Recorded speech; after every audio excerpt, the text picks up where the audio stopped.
il y a l'écho. Toujours il y a l'écho quand j'arrive. C'est pas possible. Bon, j'espère que vous allez bien. Ma caméra elle est là, mon ordi il est là, donc parfois je ne vais pas vous regarder.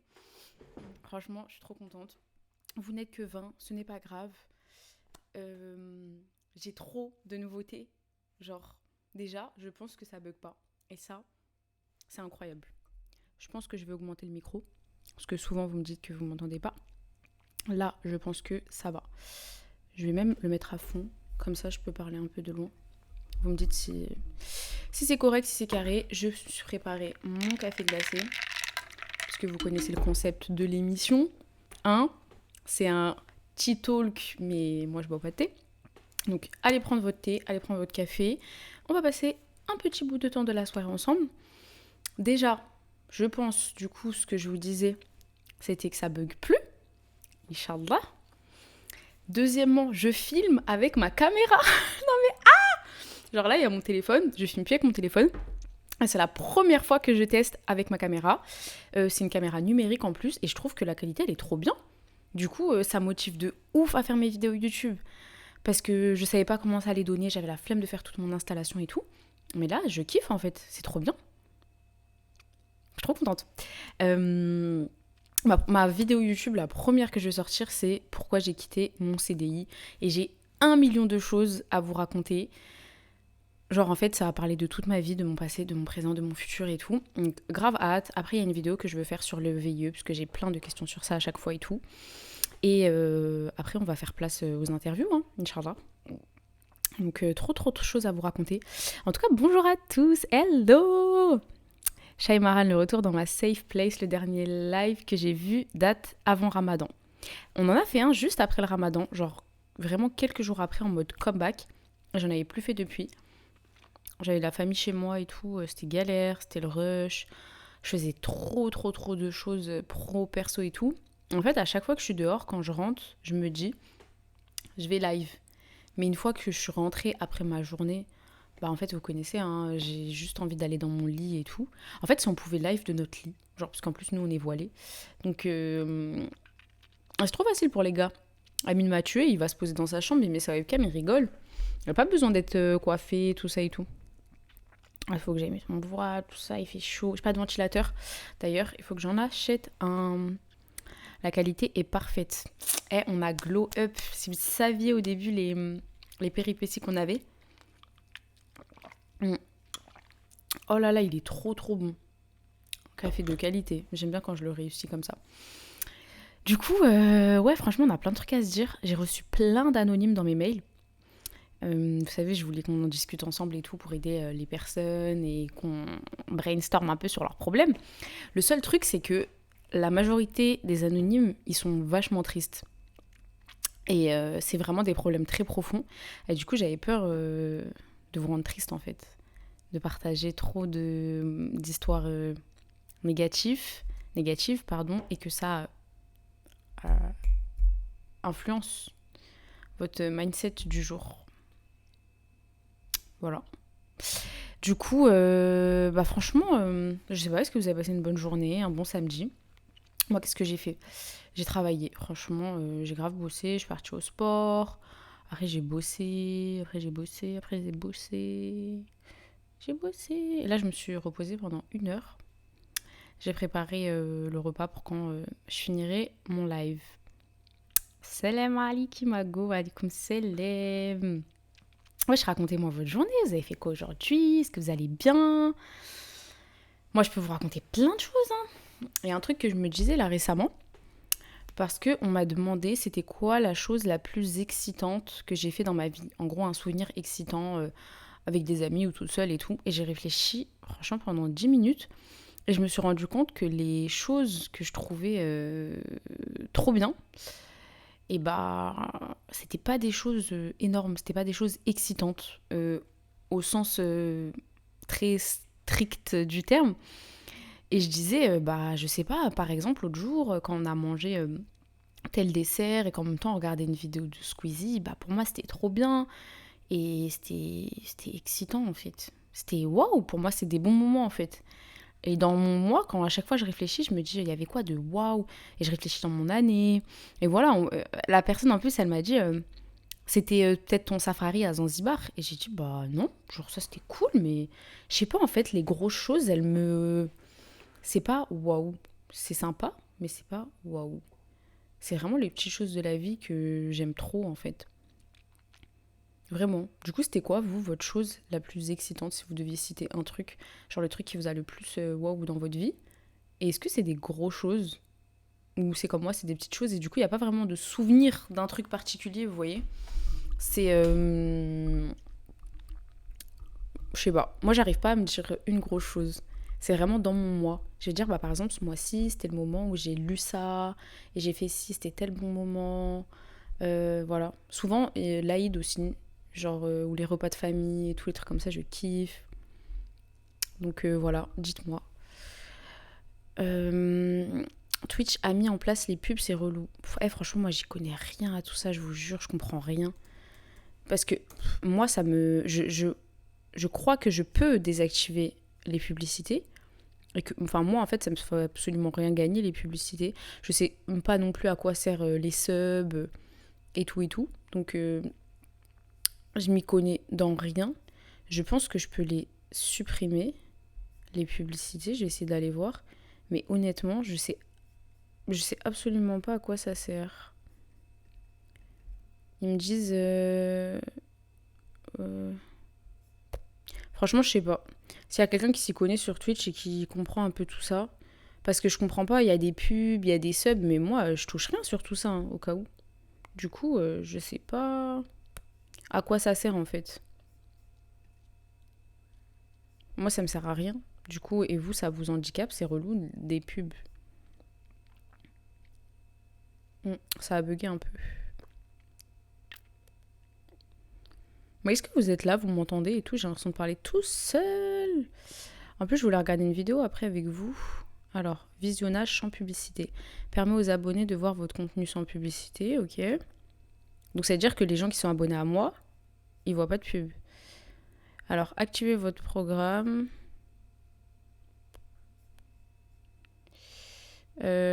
Désactiver notification, publicité de stream.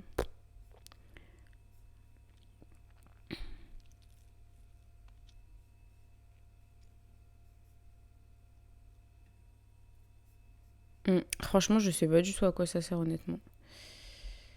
Je ne sais pas. On verra ça plus tard. Alors, Yasmine, salam alaikum, j'espère que tu vas bien. Je suis membre de Muslimint à l'IMT, c'est mon ancienne école pour ceux qui ne savent pas. Et notre projet humanitaire cette année, c'est d'installer des panneaux solaires dans un collège de Madagascar, Inch'Allah.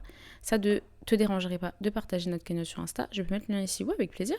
Tu mets le lien et Inch'Allah, on va le partager. Et toutes les personnes dans le live, vous pouvez aussi partager. C'est une association de confiance, une association étudiante. Et tous les ans, ils font des projets humanitaires très très beaux, machallah. En général, les équipes qui le gèrent sont très très bien. Alia, c'est quoi ton MBTI? Alors, je gravite entre le ISTP et le INFP. Je suis souvent dans un ratio très 50-50 pour le FT et le NS. Pour le P, on est quasi sur du 60-40. Et pour le I, on est sur du 90-10, clairement. Après, le reste, c'est un peu un mix de tout. Avant, j'étais très ISTP, avec une très grosse part de T. Et quand j'ai commencé à cheminer spirituellement et à améliorer mon comportement, j'ai quand même laissé une grosse place au F, aux émotions. Donc j'ai trouvé un peu un juste milieu entre les deux. Shaimaran, mon meilleur moment date de mon dernier voyage solo en Espagne. C'était tellement incroyable. Incroyable. Franchement, les voyages, mais les voyages simples, tout seul, où t'es tranquille, genre t'as une tranquillité d'esprit incroyable, t'es libre de tes mouvements, tu fais ce que tu veux et tout. C'est vraiment incroyable. Alors attendez, je vais essayer de désactiver les pubs, parce que ça doit être chiant. Alors, cliquez ci-dessous pour nous dire pourquoi vous avez désactivé le gestionnaire de publicité. Alors, je vais dire que parce que je comprends rien. Hop.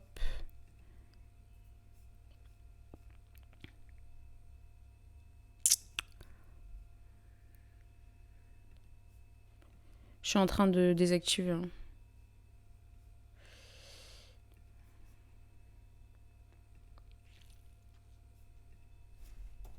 Je suis en train de désactiver. Parce que...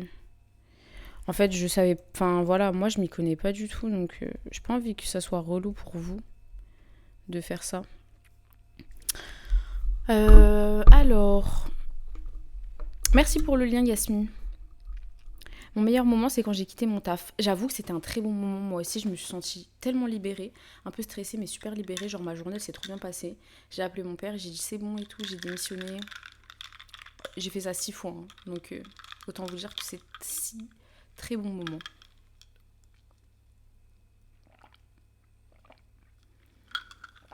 Les autres, c'est quoi vos moments les plus excitants et tout, dites-moi. On voulait qu'on lise des anonymes. Alors... Poum, poum, poum. Ah, en plus, en ce moment, il y a les lois, là, sur tout ce qui est influence et tout. Et je me disais que... Parce que moi, à la base, quand j'étais pas trop dans ce délire, enfin, j'étais pas sur les réseaux sociaux, je me posais plein de questions sur le monde de l'influence, sur les créateurs de contenu, sur les partenariats et tout. Si vous avez des questions, franchement, n'hésitez pas. N'hésitez pas parce que c'est très intéressant. Il commence à se passer plein de choses là sur ça.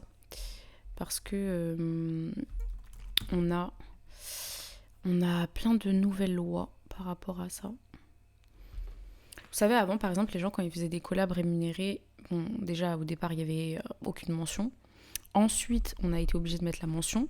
Et du coup, il y avait le petit truc sur Instagram où on peut mettre partenariat rémunéré. C'est une option qu'on peut activer. Et maintenant, on est obligé d'activer cette option, plus de le remettre dans la vidéo ou la photo partenariat rémunéré. Je trouve ça bien. Alors, Shaymaran, vous êtes tellement courageux, j'ai démissionné qu'une seule fois et je me suis sentie tellement mal pour mon employeur. Non, franchement, ce qu'il faut se dire, c'est que t'inquiète pas, ils ont l'habitude. À part si t'es chirurgienne cardiaque ou dans un service d'urgence où ça va être compliqué de te remplacer et tout, le reste, en fait, ton employeur, il fera avec, quoi. Il y a du turnover, il y a autant d'employés que d'employeurs. Il y a plus d'employés que d'employeurs même. Et faut se dire, en fait, c'est la vie. Ils ont l'habitude, eux aussi, ils ont démissionné, ils ont trouvé un autre taf, ils ont fait autre chose. Et puis voilà, c'est le cycle de la vie. Franchement, ton employeur, il va pas... T'inquiète, il va pas lui arriver des trucs de fou si tu démissionnes. Donc, tranquille. Tranquille. Même si c'est des entreprises familiales ou quoi. Hein, c'est le cycle de la vie du travail. Donc, t'es pas destiné à rester dans une entreprise. D'ailleurs, c'est vraiment un truc de nos parents, ça, de rester 15, 20 ans dans une entreprise.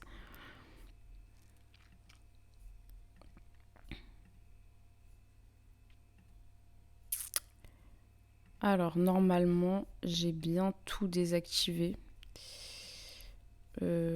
en publicité. T'as des applications pour suivre l'actu? Non, pas du tout. Je déteste suivre l'actualité. Je suis pas du tout dans tout ce qui est information et tout. Quand j'étais en prépa, c'était essentiel, donc j'avais toutes les applis, l'Express, Le Monde et tout. Et je regardais les infos, tout ça. Mais là, moi, je suis déconnectée carrément. Il y avait une manif l'autre jour, et du coup, le mec, il croyait que j'étais dans la manif. Et je lui dis, bah non, moi, je suis juste venue manger. Il me dit, ah ouais, mais c'est pas du tout le bonjour, vous regardez pas les infos et tout. Je lui dis, ben non, pas du tout. Je regarde pas ça. En fait, c'est que de la négativité, que de l'instrumentalisation. Toujours, on nous montre que le côté négatif des choses, que les trucs qui se passent et tout. Enfin, moi, j'aime pas. Et surtout, souvent, il n'y a pas d'esprit critique derrière. À part les très bons papiers, les très bons journalistes et tout. Enfin, voilà. Je suis pas l'actu parce que c'est trop anxiogène. Donc voilà. Après, en termes d'actu intelligente, intéressante et décryptée et tout, moi, c'est plutôt les revues. Donc, Alternative économique, le Courrier international, le Monde diplomatique, ce genre de choses. Donc, revues et voilà. Après, sinon, ça va être des vidéos sur YouTube, sur des sujets intéressants, les documentaires Arte et tout. Et je trouve ça beaucoup plus profond que juste de suivre des actus en scrollant. Voilà, il s'est passé ça ici, il s'est passé ça ici et tout. Donc, voilà. T'as raison, pour le moment, j'ai un gros problème, je culpabilise pour tout et pour rien. Non, mais c'est normal. Si t'es quelqu'un de stressé, d'empathique, d'hypersensible, etc., tu vas stresser, mais justement, il faut rationaliser, il faut contre-argumenter ça en te disant, non, mais au final, c'est rien, il n'y a pas mort d'homme.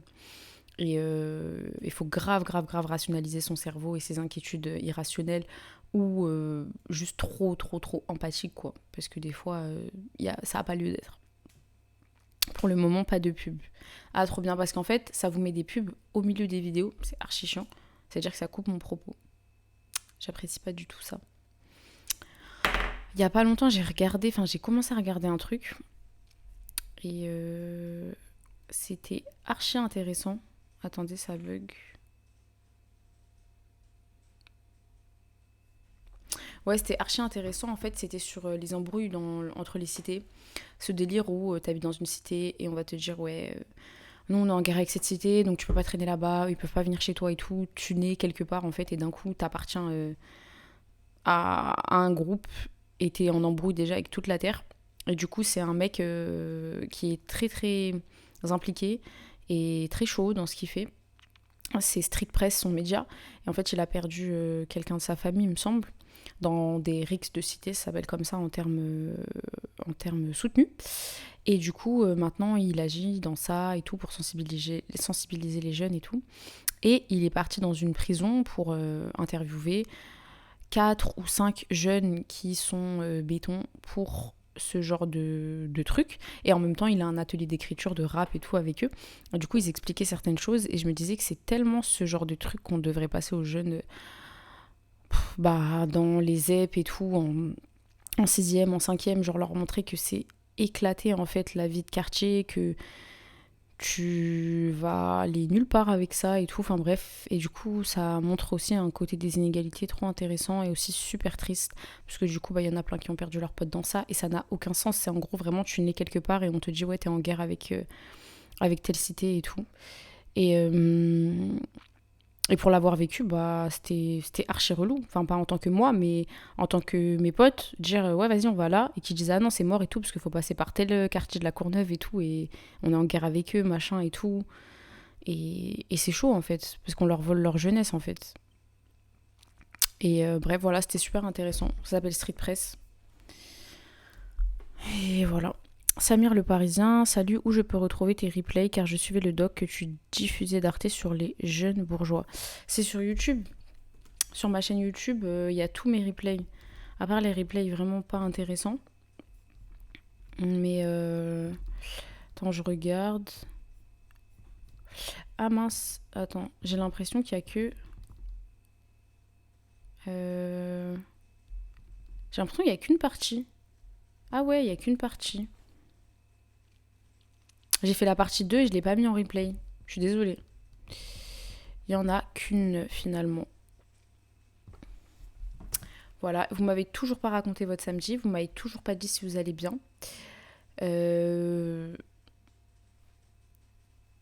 Non. Moi, si vous parlez pas, je vais mettre mon documentaire. Hein. Alors. Au fait, en vidéo YouTube, ou même en vidéo en général, il y a quoi qui vous intéresse comme thématique ? Parce que je reçois tellement de thématiques différentes. On me dit, est-ce que tu peux parler de la procrastination ? Est-ce que tu peux parler de la confiance en soi ? Est-ce que tu peux parler de ci ? Est-ce que tu peux parler de ça et tout ? Mais au final, je sais pas ce qui intéresse le plus de monde possible. Enfin bref. Alors, Jade, salam alaikum, alaikum salam, Samir le Parisien, je reviens de 6 mois d'Erasmus et le retour est dur. Oh là là, j'imagine. Mais parfois, quand tu reviens de l'étranger, quand même, t'es content d'être chez toi. Même si ça s'est trop bien passé, genre les 6 mois et tout, ça fait du bien de rentrer à la maison, non ? T'étais où et tout ? Jade, t'es magnifique. Oh, merci, Emine. MMMMXXZ, coucou, samedi pluvieux en Bretagne, alors journée de chill. Il pleut aussi chez nous à Paris, là depuis 1h30, 2h. J'ai déjà effectué un échange universitaire, ouais. J'ai effectué mon semestre à l'étranger en M1, à Montréal, moi, pour le coup. Parce que il fallait un bon niveau d'anglais pour aller ailleurs. Et à l'époque, j'en avais pas du tout un bon. Mais on a glow up depuis. Et alhamdoulilah, donc je suis partie dans une université francophone. Moi, pour le coup, j'ai pas du tout kiffé. Et j'étais très contente de rentrer. Alors, mon samedi était ennuyant. J'ai dormi de 14h à 16h. À 18h. Il y en a des samedis comme ça. Hein. Au moins, tu t'es reposé. Mais tu vas réussir, du coup, après, à dormir le soir? Ou t'es une meuf de la night? Tu vas faire des trucs le soir. Jade, journée de chill à Marseille à la mer. Oh, trop bien. T'habites à Marseille ou t'es en vacances? C'est un de mes rêves d'habiter à Marseille. Un de mes rêves cachés. Je rêve d'être une meuf de Marseille. Dans mon école, il y avait des filles qui venaient de Marseille et leur accent et tout. Enfin, je suis amoureuse. Si j'étais un homme, je voudrais vraiment, vraiment gérer une meuf de Marseille. Genre me réveiller le matin et qu'elle me parle avec son accent et tout. J'aime trop. J'aime trop Marseille. Ajar, walaikum salam. Bah ça va, écoute. Ça va, je suis avec vous et tout, donc ça va. Goyata, salam alaikum, pas grand chose aujourd'hui, révision, mais le beau temps fait plaisir. Ouais, c'est clair. Franchement, les gens ils me disent il fait chaud et tout, mais moi j'aime trop. Je préfère qu'il fasse chaud comme ça, il fait beau, tout le monde est dehors et tout, ça met trop, trop, trop de bonne humeur. J'aime trop. Et révision, du coup, c'est pas fini encore l'école. Désolée, je suis vieille moi. J'ai vu que tout le monde avait des partiels, j'ai cru que c'était fini. Parce que dans les prêts à manger, il n'y a plus personne qui révise, pour mon plus grand plaisir. Oui, j'habite à Marseille, incroyable cette ville, ça fait 3 ans, trop bien. Oh là là, la chance. Mon plus gros regret, genre d'avoir pas fait, je sais pas, 1 an là-bas. Habiter à la mer, ça doit être tellement incroyable, non mais je te jure. Genre t'es sorti avec tes potes, c'est dans les calanques et tout, incroyable. C'est ton échange universitaire qui t'a motivé à aller vivre au Canada et pourquoi tu n'es pas resté là-bas? Oh là non, moi après mon échange universitaire, j'ai dit je remets plus un pied au Canada. Jamais de la vie, c'était vraiment trop trop nul. Donc je comptais pas y retourner, mais mon mari il avait une opportunité professionnelle, donc il m'a dit on y va. Et du coup j'y suis allée et c'était au bout d'1 an, franchement c'était vraiment trop nul, que ce soit professionnellement, la vie là-bas et tout, je pouvais pas. J'ai dit c'est mort, comeback à Paris. Donc voilà, mais c'était c'était une bonne re-expérience. J'ai quand même plus apprécié ma vie dans le travail là-bas que quand j'étais en échange. J'ai kiffé l'été au Québec, c'est tellement beau, c'est magnifique, c'est trop bien, c'est reposant et tout. C'est une bonne expérience, la proximité avec les États-Unis, ça a fait que j'ai pu y aller plusieurs fois, donc ça c'est trop bien. Après je me revois y revivre, hein, c'est juste qu'à ce moment-là je kiffais pas. Je kiffais pas. C'était pas horrible, hein, mais 1 an ça m'a suffi quoi. C'est comme 1 an à Dubaï, ça m'a suffi. C'est quoi le sujet aujourd'hui? Franchement, là, on est en mode cheat talk, retrouvailles, donc on parle un peu de tout. Si tu veux parler de quelque chose de particulier, tu peux. On parle un peu de tout. Je disais que je teste ma nouvelle caméra, que ma wifi ne bug pas, que je vais bientôt faire des vidéos YouTube. On parle de notre samedi. On parle de Marseille. Serenity, je suis une fille de l'hiver, moi je déteste l'été qu'Alain pardonne. Non mais... Ah! Non, l'hiver, en fait t'aimes l'hiver parce que t'as pas passé l'hiver au Québec, c'est pour ça. C'est pour ça. Au Canada, en fait, en hiver par exemple, ton nez il coule, ça se transforme en glaçon en 3 secondes chrono. Tes yeux, ils sont des glaçons. Non, c'est pas possible. J'ai un rattrapage mais ça devrait le faire. Bah bon courage. C'est bientôt la fin. Alia, sur du long terme, tu te verrais vivre où? Alors, moi, sur le long terme, je me vois vivre en France. Ça veut dire qu'en gros, je dirais jamais je peux vivre dans un pays jusqu'à la fin de ma vie. Je ne vais pas déménager aux États-Unis ou en Malaisie ou aux Émirats pour toute ma vie. C'est impossible. Et quand j'imagine ma vie de famille, je ne la vois pas non plus sur le long terme autre part qu'à Paris. Pourquoi? Il y a mes parents, il y a ma sœur, il y a mes frères. En fait, je ne peux pas passer ma vie loin de mes proches toute ma vie sur le long terme. C'est impossible parce que comme je vous l'ai déjà expliqué dans mon petit talk sur Dubaï, pour moi, une vie loin de mes proches, c'est une vie gâchée en fait. Parce que quand je vais être sur mon lit de mort, je vais pas me dire « Ah, trop cool, j'ai habité aux Émirats pendant 40 ans. » Ouais, genre super, et t'as fait quoi? Non, en fait, oui, c'est... Enfin, je pense que vous voyez ce que je veux dire, mais pour moi, c'est vraiment... c'est de la perte de temps. Quand j'aurai 80 ans, je me dirai j'ai profité de mon père, j'ai profité de ma mère, j'ai profité de ma famille et tout. Et là, je me sentirai vraiment bien. Du coup, sur le long terme, je ne me vois pas habiter genre 10 ans, 20 ans quelque part. Par contre, j'ai des dizaines de projets d'expatriation dans plein de pays dans le monde. Et je pense que mes deux tops pour l'instant, c'est Malaisie et États-Unis. Donc j'aimerais vraiment passer 1 an en Malaisie, 1 an ou plus aux États-Unis. J'aimerais bien faire Singapour à un moment dans ma vie. Mais voilà, moi c'est ça mon délire, c'est m'expatrier dans plein de pays différents pendant des, on va dire, courtes, moyennes périodes. Je trouve que c'est le meilleur moyen de découvrir vraiment un pays et sa culture, même si avec des vacances on peut. Mais je pense que 3 4 mois et plus dans un pays, c'est vraiment trop cool. J'aime trop travailler dans d'autres pays parce que quand tu travailles, tu découvres encore plus les gens, encore plus la culture et tout, donc c'est trop bien. Du coup, voilà, c'est plus ça mon délire. Alors, comment ça se passe du côté de Aya Co? Tu t'épanouis, ton retour. Adri Berek, en tout cas, je trouve les modèles canons. Merci, Ajar. Bah, alors, pour ceux qui ne savent pas, en gros, j'ai démissionné et puis j'ai lancé mon showroom de location, de caftan, de robes, etc. En parallèle d'autres choses comme du coaching et d'autres activités. Et du coup, alors est-ce que je m'épanouis? Déjà oui, et ça, tout le monde l'a remarqué, en tout cas dans mes proches. Je reçois des messages souvent pour dire t'as l'air tellement plus épanouie dans ce que tu fais maintenant. Et puis je me consacre aussi aux réseaux sociaux, à la création de contenu, à mes collaborations, à Twitch, à YouTube, à mes podcasts, à mon livre, mon deuxième livre que j'ai écrit et tout. Donc bref, maintenant j'ai beaucoup plus de temps pour faire tout ce que je veux faire dans ma vie. Et avec le travail, c'était pas possible parce que quand tu fais 9h, 19h, impossible de faire autre chose. Tu rentres, tu dors, tu manges et c'est fini la vie. Et c'était pas du tout ce que je voulais pour moi. Mais j'en parle dans ma vidéo YouTube. Pourquoi j'ai quitté mon CDI qui arrive prochainement, Inch'Allah.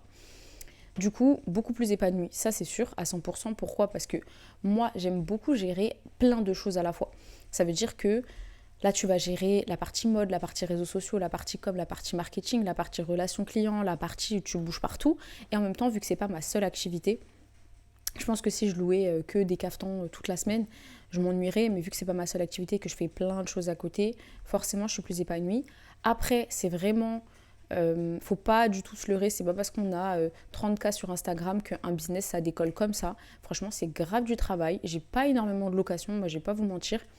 J'ai pas du tout énormément de locations. Il faut travailler en fait. J'ai plein de choses à faire, que ça soit se lancer sur TikTok, faire des publicités sponsorisées, essayer de trouver des collabs. Genre ça c'est dans ma to-do. J'aimerais bien faire une ou deux collabs avec des personnes de confiance qui pourraient mettre en avant les cafetans et tout. Enfin, maintenant en fait je suis de l'autre côté. D'habitude c'est moi qui mets en avant les marques, je suis du côté de l'influence et là on est de l'autre côté et il y a plein de travail à faire et c'est vrai que voilà, c'est le début. C'est le début d'une marque en fait. Après, pour Aya Co, moi j'ai jamais eu ambition de faire de la location pendant beaucoup de temps. Je l'avais dit dès le début, pour moi c'était vraiment le faire pendant cette saison et transformer ensuite l'activité sûrement en de l'achat-revente. Donc à la fin de l'été, vendre toute ma collection, puis après faire vraiment des modèles que je vais vendre parce que je trouve ça plus pratique que la location. Mais je voulais vraiment faire cette saison en location, vous rencontrer. Et j'aime trop, trop, trop la relation avec les gens et les conseiller et tout dans les essayages. Enfin, j'aime beaucoup. Donc voilà, en gros, pour ça. Du coup, plus épanouie, oui. Mon retour magnifique. Après que j'ai fini ma session cadre dans le conseil Aichi. Donc voilà, en gros, du coup, si vous voulez louer des caftans, petite session pub, j'ai un showroom dans le 94, l'INSET, à 5 minutes du 13e, et j'ai plein de modèles qui sont très mignons. Voilà. Alors, tu as d'autres projets dans les prochains mois d'ailleurs. Du coup, oui, j'ai d'autres projets. En fait, je fais du coaching déjà. En fait, j'ai plein d'activités. Je suis chef de projet IT freelance, donc déjà il y a ça. Mais je suis pas dans une société, donc je suis pas salariée, etc. Donc ça c'est très très bien parce qu'on peut gérer comme on veut. On a du full TT, on peut avoir que 2 jours de mission par semaine, enfin plein de choses. Je fais du coaching, on va dire officieusement, c'est-à-dire que je fais pas de pub pour le coaching que je fais. Je fais du coaching business, spirituel, orga, etc. Mais je vais prendre pas beaucoup de gens par mois, ça va être 2 coachés. Je vais vraiment les accompagner. J'ai des formules qui sont très très très adaptées à des accompagnements personnalisés et tout. Et ça, je pense que c'est la partie de mon taf que je kiffe le plus.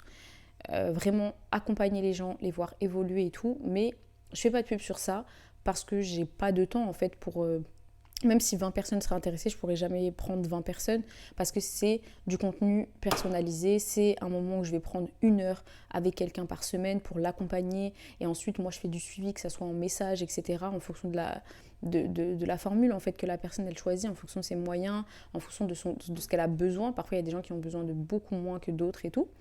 Et du coup, ça, c'est ce que je fais. Et j'aimerais le développer à terme à plus grande échelle. Donc j'aimerais bien peut-être avoir, pour pouvoir aider le plus de monde possible, des formations peut-être faites à l'avance, avoir plus de place pour mon coaching et pouvoir aider plus de gens en fait.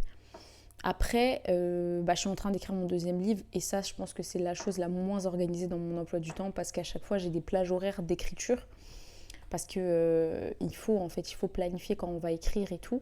Et souvent, elle switch parce que finalement, j'ai trop de choses à faire et tout. Mais donc vraiment, j'aimerais vraiment, vraiment que l'été prochain, ce 2e livre voit le jour.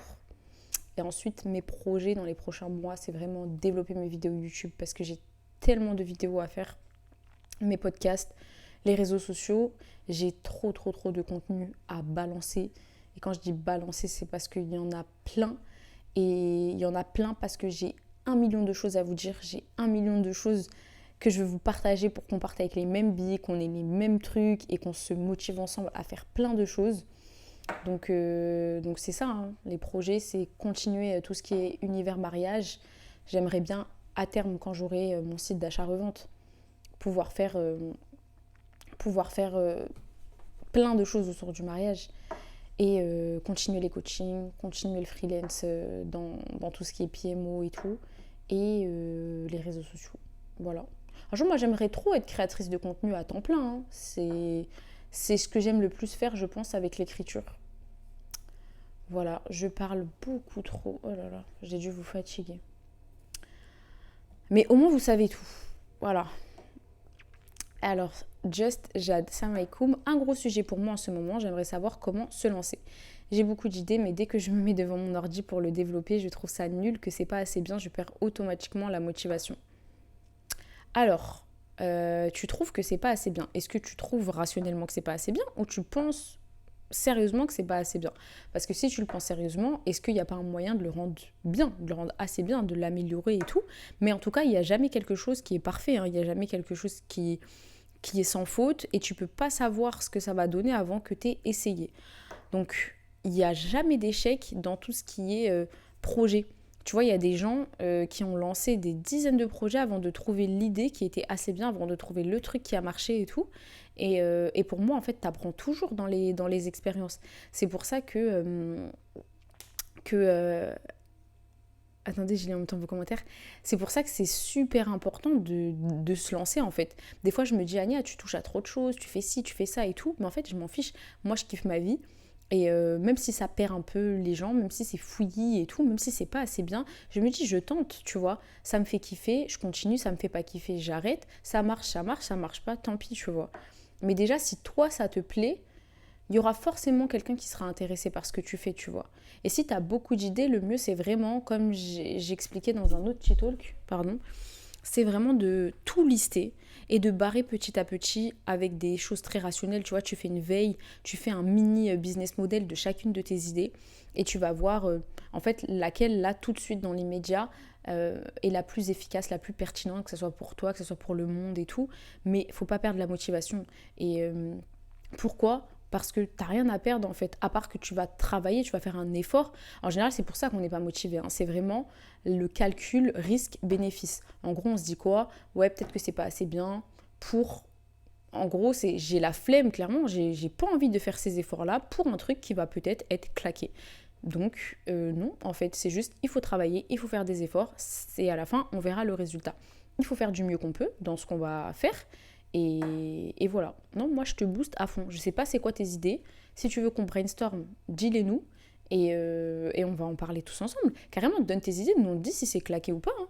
On va te dire. Là, les gens, ils sont anonymes. Ils vont te dire c'est pas assez bien ou c'est bien. Alors, tu aurais des conseils pour dépasser la peur de faire des activités solo. J'aime trop être seule, mais alors sortir, me poser dans une terrasse ou dans un parc solo, je trouve ça effrayant, mais aussi ennuyant.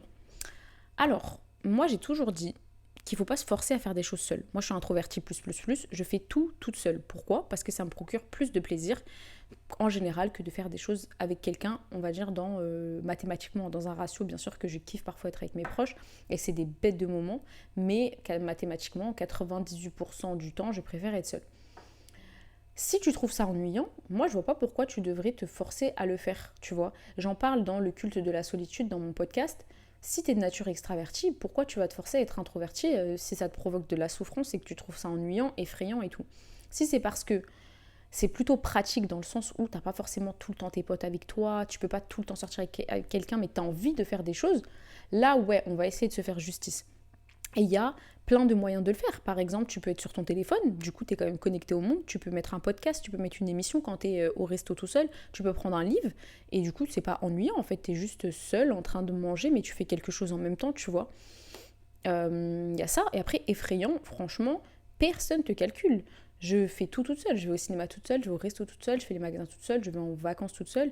Il y a jamais... Enfin, vraiment, personne ne te calcule. Et ça, c'est un truc aussi qu'il faut avoir en tête pour tout ce que vous allez faire dans votre vie. En général, les gens ne vous calculent pas. On a peur du regard des gens pour tout. C'est la phrase que j'avais mise sur Insta. À 20 ans, on se soucie du regard des gens. À 40 ans, on s'en fout. Et à 60 ans, on se rend compte qu'en fait, personne ne pensait à nous. En fait, on est trop concentré sur nous-mêmes pour se concentrer sur les autres. Ok, il y a des exceptions. Il y a des gens qui vous jugent, etc. Mais au final, des gens s'en foutent. Et franchement, les gens, ils te calculent pas dehors. C'est complètement normal de faire des trucs tout seul. Moi, j'y ai jamais pensé. Tellement ça coule de source, en fait. Tu peux faire des choses toute seule. Et pour l'ennui, trouve des trucs à faire en même temps, tu vois. Que ça soit en terrasse, que ça soit pour aller au ciné et tout. Pour le coup, t'inquiète, personne te calcule. Et voilà. Dans quelle ville aux US ? Alors, moi, mon rêve, c'est New York. J'aimerais bien en Californie, San Francisco. Dallas, j'aime beaucoup Dallas. Voilà. Si tu serais pas multipotentiel, Anya. Qu'est-ce que veut dire multipotentiel ? Dites-moi. Je ne connais pas ce terme. Si oui, quel conseil sur le plan professionnel t'aurais à donner à ceux qui le sont également ? Si, je sais pas ce que c'est multipotentiel. D'abord, tu m'expliques et après, je te dis. Y a-t-il un podcast ou un post où tu parles de ton cheminement avec le voile, Laïla ? Alors, il y a un réel qui s'appelle ma hijab story où j'en parle. Mais comme je le dis au début, elle est des plus banales. C'est-à-dire que j'ai pas vraiment d'histoire en fait autour de mon voile. J'ai plutôt une histoire autour de l'islam. Et elle est beaucoup plus intéressante, qui est mon cheminement vers l'islam il y a à peu près 9 ans maintenant. Et ensuite mon envie de m'habiller d'une manière qui me correspondait et qui spirituellement me faisait me sentir bien, d'une manière plus modeste. Donc voilà, je pense que l'Islam Story est un peu plus intéressante, mais il y a un réel sur la Hijab Story. J'ai un réel aussi de près sur le regard des gens, parce que cette question elle est revenue énormément de fois. Comment t'as fait pour surmonter le regard des gens ? Et ça, j'en parle donc dans un réel, je vais essayer de le mettre cette semaine, Inch'Allah. Si j'y pense pas et que vous voulez m'y faire penser, vous pouvez. Et en fait, quand j'en parle, pourquoi c'est super important ? Parce que finalement, quand je donne des conseils par rapport au voile ou à s'habiller en fait d'une manière différente, en fait, ça revient à dire, vous êtes atypique, mais vous êtes libre de faire ce que vous voulez. Et ça, dans toutes les sphères. Là, on parle du voile, mais c'est anecdotique. C'est vraiment les conseils que je donne, c'est pour qu'on les globalise à tout. Vous avez une originalité, vous avez quelque chose qui est différent et un regard va peut-être être posé sur vous. Bah, en fait, les conseils que je vais vous donner, c'est on s'en fout. Parce qu'à 60 ans, vous n'allez plus penser à ces gens-là. Vous allez... mais vous les connaîtrez même plus, en fait. Les gens, vous les croisez 5 minutes dehors, vous les voyez à l'école, mais au final, on s'en fout. Kenza, tu ressembles tellement à la fille d'Idid. C'est qui Didir? Didir le chanteur? Chanteur kabyle? Parce que si c'est ça, c'est pas la première fois qu'on me le dit. Je suis kabyle, mon père est kabyle. Mon frère s'appelle Idir et mon autre frère s'appelle Lounès, donc en référence à Lounès Matou. Et voilà. Ajar, ça fait trop plaisir, ça booste grave à faire ce qu'on aime. Merci pour ce que tu dégages. Merci à vous. Franchement, je pense que rien n'aurait été possible en vrai sans aussi la motivation que j'ai au quotidien par toute ma communauté et la bienveillance et tout qui s'en dégage. Et pour le coup, ça vaut le coup de faire ce qu'on aime. Et je vous boosterai toujours pour faire ce que vous aimez. Ça vaut le coup. Mais si vous saviez à quel point, en fait, par rapport à votre paix et à votre épanouissement, mais Quand mes potes, ils me regardent, ils me disent, mais en fait, quand tu t'étais cadre, salarié, mais c'était pas toi, en fait. C'est une âme qui est aspirée par quelque chose de tellement pas épanouissant. Alors, c'est en étant polyvalent qu'on se trouve et c'est une richesse personnelle que tu peux te servir tous les jours. Kenza, totalement. J'ai une vidéo de prête sur les conseils que je donne aux jeunes par rapport à la vie scolaire professionnelle et je leur dis justement, sois curieux. Si tu as une passion, suis-la, tu as envie d'aller quelque part, fais-le parce que c'est comme ça que tu pourras te découvrir le plus rapidement possible et c'est pareil pour nous. C'est pour ça que là, j'ai reçu ma machine à coudre. J'ai envie de commencer à coudre. J'avais appris, j'ai envie. Et c'est pas grave en fait si aujourd'hui je couds, demain je peins, demain je lance mon truc de cafetan, après demain j'arrête, je fais autre chose. C'est rien en fait. Vous avez à plaire à personne, vous avez envie de faire des choses, vous les faites et c'est tout.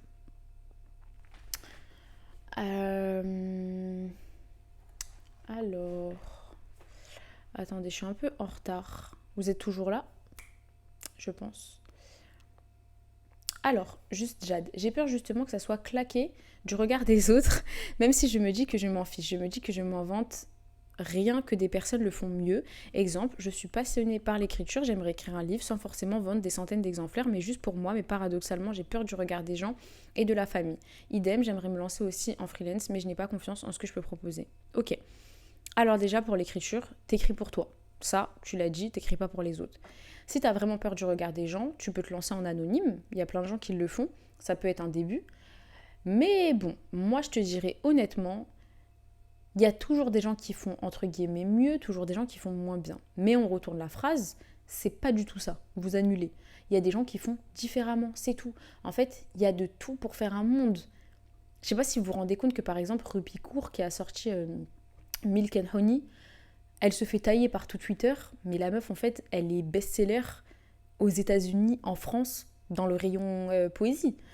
Et il y aura toujours des gens pour critiquer ce que vous faites, il y aura toujours des gens pour apprécier, il y aura toujours des gens qui seront indifférents. En fait, on s'en fout. Fais ce que tu as envie de faire. Tu as envie de le faire, genre ça va te faire du bien. Tu le fais, ça se trouve, ça sera nul, entre guillemets, pour un groupe de personnes, mais on s'en fout. Ça se trouve, en fait, ça peut pas être nul pour toute l'humanité. Il y a un moment, ça pourra être bien pour quelqu'un, c'est obligé. Et si toi, ça te fait kiffer, tu le fais. Par rapport à ta famille, aux gens, etc., faut te dire que ces gens-là, ils vont y penser 5 minutes. Et après, ils ont oublié. À la limite, ils vont te dire quoi? Ah, tu fais pitié, t'as écrit un livre. Ah, j'ai lu, c'est nul. Ou ah ouais, MDR, t'as écrit sur ça. Ok. 5 minutes après, ils ont oublié, ils sont passés à autre chose. Ils vont retourner à leur vie où eux, ils tentent rien. Tu t'en fous, en fait. Donc non, et tu as envie de te lancer en freelance, tu n'as pas confiance en ce que tu peux proposer. Il n'y a que en commençant que tu pourras avoir confiance. Je vous jure, hein, moi, en fait, comment je me suis motivée à faire des choses, je me suis dit, mais en fait, les gens là qui réfléchissent pas. Et des fois, on a même l'impression, mais c'est une impression parce qu'on ne peut pas juger leur truc. Des fois, tu vois des gens, ils ont moins de billes que toi. Tu as l'impression qu'ils ont moins de compétences. Ou tu te dis, mais tu pourrais faire ce qu'ils font. Mais en fait, la seule différence, c'est que nous, on réfléchit trop. Je vous jure, on est perfectionniste. On se dit non, on n'est pas prêt, non, on n'a pas confiance, non, on va pas proposer quelque chose d'efficace et tout. Mais au final, les gens qui réfléchissent pas et qui ont l'air peut-être moins compétents, bah, eux se sont lancés et ils vont se perfectionner et ils vont atteindre un très très bon niveau. Et voilà. Donc moi, je pense qu'à un moment, il faut couper notre cerveau. Bien sûr, il faut magnifier les choses, il faut les perfectionner, il faut les embellir, quête de l'ihsan dans tout. Mais il faut se lancer à un moment. Et ça donnera ce que ça donnera, tu vois. Donc, voilà, c'était ce que j'avais à dire. Tess 78, salam alaikum, quelle mission tu proposes en freelance? Wa alaikum salam. Alors, j'ai le freelance très LinkedIn, hein, ça veut dire que je suis PMO pour des clients qui mettent en place des projets IT, techno, réorganisation managériale, ingénierie des processus. Mais donc là, c'est vraiment rapport entre guillemets avec mon master très précisément. Donc là, c'est pour des clients, on va dire des gros clients. Et ensuite, j'ai mes activités de coaching qui sont destinées aux gens qui me ressemblent et aux personnes que j'accompagne, que ce soit en organisation, en spiritualité, en business, lancer ces projets. J'ai accompagné par exemple récemment justement quelqu'un qui voulait écrire un livre et on l'a accompagné de bout en bout avec tout ce qui est planning d'écriture, motivation et ensuite toute la chaîne en fait, le processus pour le sortir. Et franchement, c'était trop bien. Surtout que j'ai plein de contacts par rapport à tout ce qui est design, par rapport au graphisme, par rapport à l'impression, à l'édition, etc. Donc ça, j'ai trop kiffé. Donc voilà, j'accompagne sur divers projets variés. Nawel, hello, je suis deg, je suis arrivée en retard. C'est pas grave, ça sera en replay. C'est vrai, on a toute la vie devant nous pour essayer plein de choses. Mais totalement. Et faut pas trop se poser de questions parce que la vie, elle tourne en fait. La vie, elle tourne, le monde, il tourne. Et à un moment, on va se réveiller à 60 ans avec plein de regrets. Pourquoi ? Pour des gens, parce qu'on a peur de rater. Et c'est pas grave en fait. Et il se passe rien du tout si vous vous affichez. Hein. Il se passe rien si vous ratez quelque chose. Même si c'est un truc où vous investissez de l'argent par exemple. L'argent, ça va, ça vient. Il faut tester. Et on a plein d'exemples de success stories. C'est pour ça que moi, je kiffe le podcast Guerre de Business. Carrément, si vous n'êtes pas motivé, allez écouter les podcasts Guerre de Business. Vous allez vous rendre compte qu'il y a des entreprises qui ont pété, mais c'était la 10e fois qu'elles faisaient des choses. Et les success stories des entrepreneurs, on les voit. Et les gens qui ont percé, que ça soit dans Amazon, dans les trucs de riches milliardaires, c'est des gens qui ont percé à 40 ans, 45 ans, après avoir testé plein de trucs avant. Donc franchement, motivez-vous par des success stories comme ça en vous disant que c'est en testant, que vous vous affichez pas, qu'on s'en fout en fait et que voilà quoi. Testez des choses. Alia, tu finis un livre en combien de temps généralement ? J'ai l'impression que je suis extrêmement lente. Alors, je lis plein de livres à la fois. Donc moi, j'ai pas un livre, je le finis en 2 semaines ou quoi. Je me lasse très vite des sujets et j'ai besoin d'être stimulée par plein de sujets différents. En général, je lis 4-5 livres à la fois sur des thématiques très différentes, sociologie, sciences, spiritualité, etc. Donc je vais en lire 4-5 à la fois et du coup, je passe d'un livre à un autre. J'ai passé d'un livre à un autre, ce qui fait que je peux finir des livres en 1 mois et demi, 2 mois, en fonction de la longueur, etc. Donc c'est un peu ça, moi, mon planning. Voilà, c'est ça, quand tu réfléchis trop, tu fais rien. Exactement. Quand on réfléchit trop, on fait rien. Et les gens qui réfléchissent pas, ils font plein de choses. Et au final, eux, ils avancent. Alors on se coupe de tout ça. On arrête de réfléchir. On se lance. C'est tellement ça et je le sais, je me le dis tous les jours. Je sais que je peux proposer de belles choses, mais mes peurs me freinent. Il faut vraiment qu'on passe à l'action. On n'a pas grand-chose à perdre au final. Mais c'est ça, vous n'avez rien à perdre. Pour le coup, vous n'avez rien à perdre en général. Un peu de temps, mais en fait, ce temps-là, c'est pas du temps perdu parce que ça vous apprend des choses. Donc grave. Et c'est pour ça que moi, je kiffe les coachings. Parce que je vois quelqu'un qui arrive avec des peurs, avec des doutes, avec une motivation qui est à zéro, une confiance en soi à zéro. Et quand je quitte la personne, quelques semaines après, ou même après des fois 1 heure de coaching, mais la personne, elle me dit, mais là, mais je suis reboostée à bloc en fait. Je vais fumer le monde, je vais bâtir mon empire. Et mon empire, c'est pas forcément un truc de ouf, mais c'est mon empire à mon échelle. D'ailleurs, je déteste les gens qui disent ouais, j'ai un petit business, je suis une petite entrepreneuse, je suis une petite ci, je suis une petite ça. Il n'y a pas de petit. Et pour toi, c'est le projet de ta vie là, tout de suite, maintenant. À partir de là, il n'y a pas de petit, c'est ton projet de vie. C'est pas parce que t'as pas un truc de ouf, entre guillemets, en termes mathématiques que voilà. Non. Siem, c'est où qu'on peut avoir des informations sur tes coachings ? Tu m'envoies un mail à agnatairi@icloud.com et en fait tu m'exposes ta problématique. Moi je vais te proposer mes offres, comment je peux t'accompagner si ça correspond à ce que je peux faire et en fonction des dispos, etc. Donc on échange sur ça et après on voit ce qui est possible de faire. Tess, si on veut te contacter pour un coaching, c'est comment ? Pareil, même question. Si vous voulez poser plus de questions là, allez-y vu qu'on est là. Mais voilà, globalement, c'est ça. Contact par mail, vous m'exposez un petit peu ce que vous voulez qu'on fasse. Si vous n'avez pas d'idée, en fait, vous vous dites, je sais que j'ai besoin de quelque chose, mais vous ne savez pas quoi. Ça aussi, ça arrive très souvent. Eh ben, on en parle et je vous propose en fait ce qu'on peut faire. C'est vrai qu'on se pose beaucoup de questions. En fait, c'est dur de savoir comment se lancer, comment s'y prendre. Mais totalement. Totalement. C'est très dur. Parfois, ça nous fait perdre beaucoup de temps. C'est pour ça que parfois, faire appel à un expert, à quelqu'un qui s'y connaît et tout, mais en fait, c'est un gain de temps. Et c'est comme ça parfois qu'on va développer certaines choses, mais c'est pas obligatoire.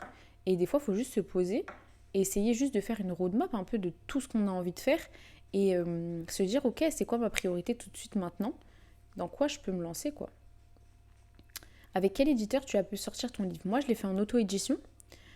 J'avais parlé avec plusieurs éditeurs et tout, mais même eux, qui étaient très honnêtes, m'avaient dit, en vrai, Anya, t'as un public, donc tout est fini. En fait, j'avais tout fini à ce moment-là. J'avais mon livre, j'avais ma couverture, j'avais mon public d'Instagram. J'avais pas forcément besoin de quelqu'un qui mette en avant et qui mette dans tout ça. J'avais mon imprimeur. Du coup, on a dit, ok, pour celui-là, on va le faire comme ça. Pour le deuxième, j'avoue que j'aimerais bien me faire éditer parce que ça permet d'avoir beaucoup plus de visibilité. L'éditeur va faire beaucoup plus de travail de communication, etc. Mais pour trouver la bonne maison d'édition avec laquelle tu te sens en confiance, c'est autre chose. Du coup, moi pour mon livre, je me suis auto-éditée. Je bois un peu.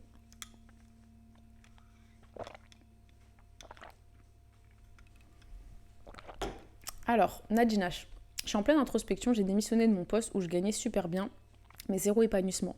J'aimerais être utile à la communauté, mais j'ai l'impression d'avoir zéro valeur ajoutée. Ce qu'il faut que tu fasses, capitaliser sur tes compétences passées, présentes. Tu ne peux pas tout balayer parce que c'est important et c'est intéressant ce que tu as déjà acquis. Tu vas te poser et tu te dis, ok, moi je pars de là, comment je peux allier mes compétences, allier ce que je faisais dans mon entreprise, allier tout ce qui m'anime à une plus-value qui va me permettre aussi de vivre, mais qui va me permettre d'être épanouie. En fait, c'est le fameux Ikigai finalement. C'est les 3 ronds. Ce pourquoi je suis douée, ce qui apporte au monde, comment je peux gagner ma vie. Et on essaye de concilier tout ça. Donc, c'est super important. Moi, c'est ce que j'ai fait. J'ai essayé de me dire, ok, moi de base, je suis chef de projet, j'ai une formation en technologie, j'ai ci, j'ai ça. Comment je peux essayer de capitaliser sur ça avec des projets qui m'intéressent. J'ai listé tous les projets, je me suis dit, ok, ça, c'est difficile. Ça va pas me faire forcément vivre ça, etc. Ça, c'est plutôt sur du long terme et tout. Donc, essaye de te poser comme ça, mais il faut vraiment faire une vision 360 de tout ce qui existe. Parfois, on est un peu limité.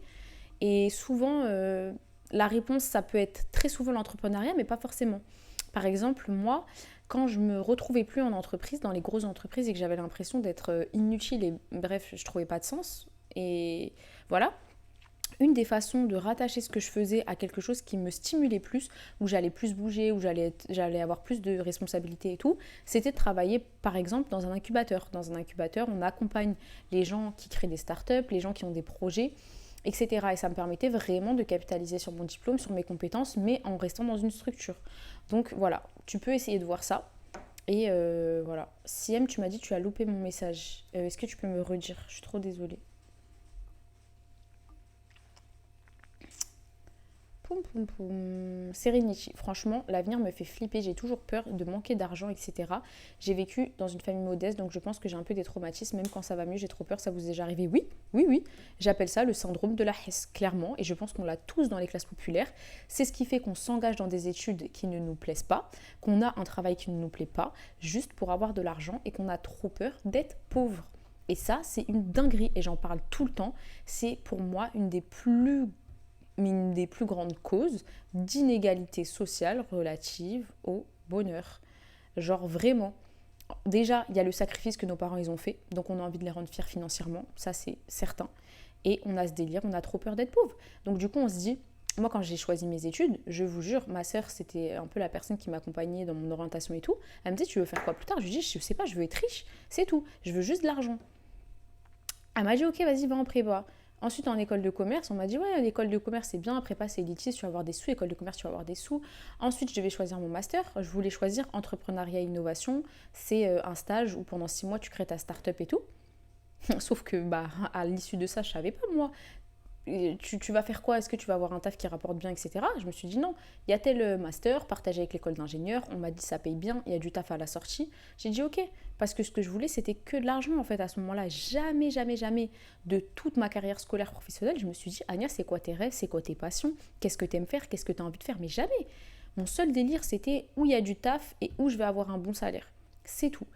Et, et c'est ça le problème, c'est que quand on taffe, ensuite on voit le salaire et on se dit c'est mort. En fait, je peux pas arrêter pour aller faire quelque chose qui va me rapporter moins. J'ai trop peur d'être pauvre. Et en général, on sait pas, on est des rats, mais on compte tout, vous voyez, on est en mode économe, on fait des courses, on fait pas des courses de cadre au début, vous voyez, moi ça m'a pris du temps pour faire des courses de bobo et tout, d'acheter du lait d'amande bio à 4 euros, tout ça. Vraiment, c'est le syndrome de la Hesse. Et aussi, je pense vraiment ce délire-là de rendre à nos parents. Moi, c'est toujours ce que j'ai dit, que j'avais fait mes choix d'études et c'était pour mes parents en fait. C'était pour qu'ils soient fiers de moi, pour qu'ils disent ci, pour qu'ils disent ça et tout. Et ça aussi, c'est une grosse pression dans nos familles. Quand on est la personne, là, l'enfant qui fait des études, nos parents, ils ont sacrifié des trucs, ils ont immigré, leur vie, elle était compliquée et tout. Donc, mais clairement, c'est totalement ça. Il y a un moment, il faut essayer de se décorréler de ça, parce qu'il n'y a pas que l'argent dans la vie. Bien sûr, c'est important, je ne vais jamais vous dire que c'est pas important, parce que ça permet de s'enlever beaucoup de soucis, d'avoir une stabilité financière, mais il n'y a pas que ça qui est important. Moi, dans mon dernier taf, quand j'avais postulé à plusieurs entreprises.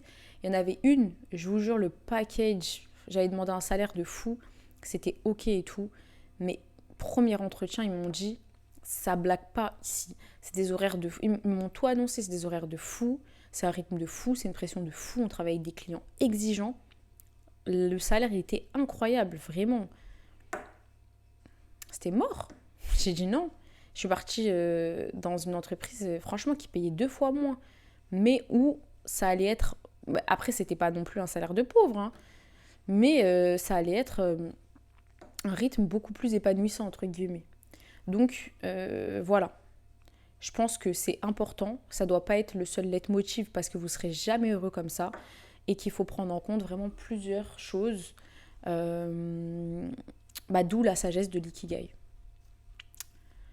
Alors, ça t'a coûté combien d'auto-éditer ton livre? Auto-éditer son livre, c'est quasi gratuit. En fait, tu as juste à te déclarer dans 2 organismes, la Bibliothèque nationale de France et un autre organisme, et c'est genre 30 € quoi. Ça coûte rien de s'auto-éditer.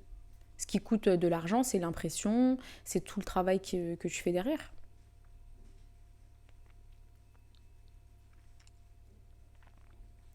Alors, je comprends totalement, je me dis on ne peut pas se permettre de tenter quelque chose si je ne suis pas sûre de la rentabilité, c'est surtout le financier qui freine, j'ai l'impression. Alors, moi, je suis d'accord avec toi et je pense que c'est vraiment ce qui fait le plus peur, surtout quand on n'a pas beaucoup d'économies, parce qu'on se dit, vas-y, on va utiliser de l'argent et on n'est pas sûr que c'est rentable. Moi, je pense que justement, quand c'est comme ça, il faut commencer petit, pas obligé de commencer grand. Donc tu peux commencer avec un tout petit peu d'investissement, tu vois si ça marche. Ensuite, si ça te rapporte un petit peu d'argent, cet argent-là, tu le réinvestis, etc., etc. En fait, ça dépend. Après, c'est quel projet là? Je parle grosso modo d'un projet par exemple de produit, etc. Le plus simple en vrai, c'est la prestation de service. Pourquoi ça ne demande aucun investissement financier en termes d'achat? Donc c'est le plus simple. Mais voilà, il faut à un moment, de toute façon, il faudra se lancer. Par contre, c'est clair qu'il faut serrer les dents à un moment. Par exemple, moi, j'aurais jamais pu faire ce que je fais aujourd'hui si je m'étais pas forcée à travailler en tant que cadre, dans le salariat, dans un truc que je trouvais nul pendant 4-5 ans. Parce que c'est grâce au salaire que j'ai pu faire dans ces jobs-là que j'ai pu économiser et qu'ensuite, maintenant, je peux réaliser mes projets. Donc, je le dis tout le temps aussi aux gens qui se plaignent dès l'alternance ou dès la première année de taf.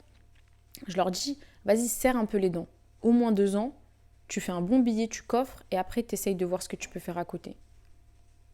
Après, si tu as du temps et tu as de l'énergie, tu fais un side business, tu essayes de commencer ton activité en même temps que ton truc dans le salariat et tout, et tu vois si ça décolle ou pas. Je sais pas si je suis grave en retard sur les commentaires, mais pardon. Gina, coucou Habiba, ça va et toi? Laïla, j'ai rencontré un homme avec qui ça matche beaucoup spirituellement, etc. Je sens qu'on peut vraiment s'apporter. C'est la première fois que ça me tombe dessus aussi vite. Il souhaite m'épouser. J'ai envie de foncer, mais j'ai peur du mariage. Comment faire? Peur d'avoir des regrets, de passer à côté de quelqu'un d'autre. Alors, je réfléchis.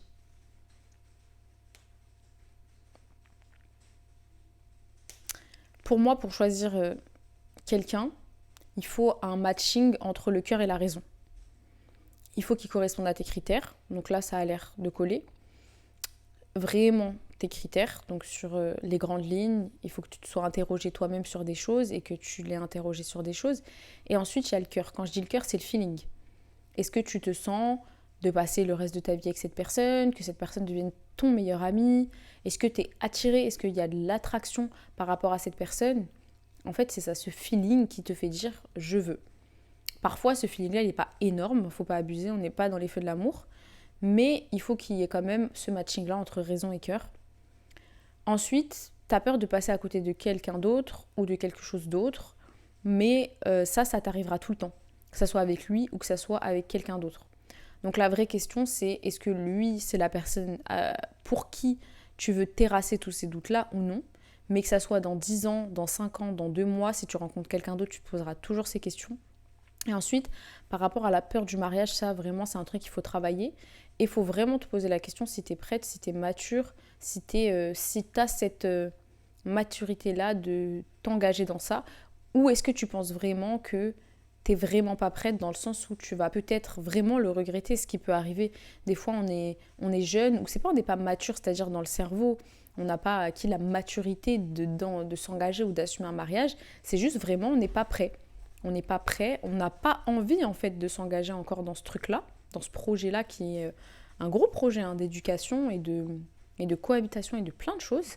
Du coup, il faut vraiment te poser ces questions-là. En gros, moi ou nous, on ne pourra jamais te dire ouais, vas-y, lance-toi, il te correspond, tu vas pas trouver mieux, non. Déjà, ça dépend de plein de choses, ça dépend à quel âge, ça dépend de plein de trucs en fait.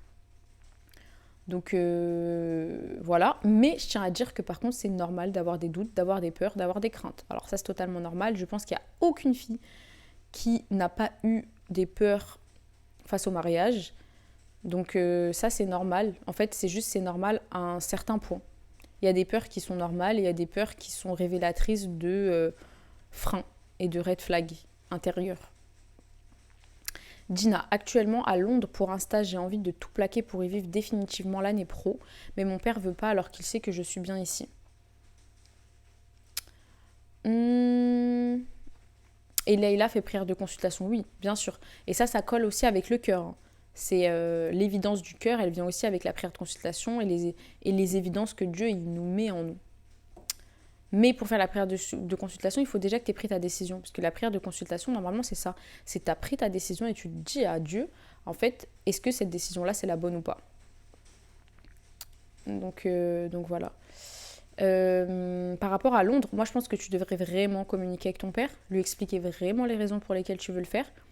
Si t'es pas trop oral, essaye de lui écrire un message. Je pense qu'il faut vraiment que tu communiques avec lui pour lui expliquer à quel point ça peut t'épanouir et essayer de le ménager. Ça veut dire être dans une stratégie un peu d'empathie, de communication, lui dire que tu comprends, essaye de trouver les raisons pour lesquelles il veut pas et tu lui dis que tu comprends telle raison, tu essayes de les contre-argumenter et tu nuances. Je vais pas rester énormément, je vais essayer de rentrer, je viendrai souvent, c'est juste pour tester. Tu vois, tu essayes de faire des petites stratégies un peu d'empathie pour qu'ils se disent pas ça y est, elle va plus jamais revenir. Essaye de communiquer. Si c'est vraiment ce que tu veux, essaye de communiquer avec lui et de lui exposer les raisons et d'être empathique, de comprendre aussi pourquoi il veut pas. Alors, Tess, je te jure, c'est tellement vrai, le syndrome de la Hesse m'a gâché la vie. J'ai de l'argent, alhamdoulilah, mais j'ai peur d'investir par peur de tout perdre et de devenir pauvre. Oui, totalement, c'est vraiment ça. Ça aussi, c'est une peur, elle est incroyable et c'est pour ça que je dis souvent, pas les riches, mais les classes aisées, je vous jure que même s'ils n'avaient pas d'argent, ils ont tellement pas cette autocensure, cette peur de perdre, tout en fait, cette peur d'échouer, cette peur de perdre l'argent, etc., qu'ils se lancent. Ils se lancent dans tout, ils se lancent, ils échouent, ils refont, ils échouent, ils refont. Et nous, on a tout le temps peur. On a tout le temps peur.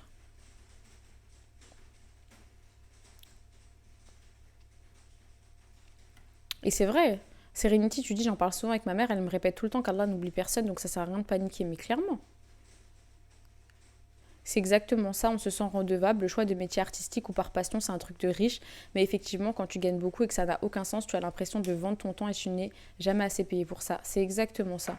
On ne sera jamais assez payé pour perdre son temps dans un truc qui ne nous fait pas kiffer. La vie, elle est trop courte pour ça.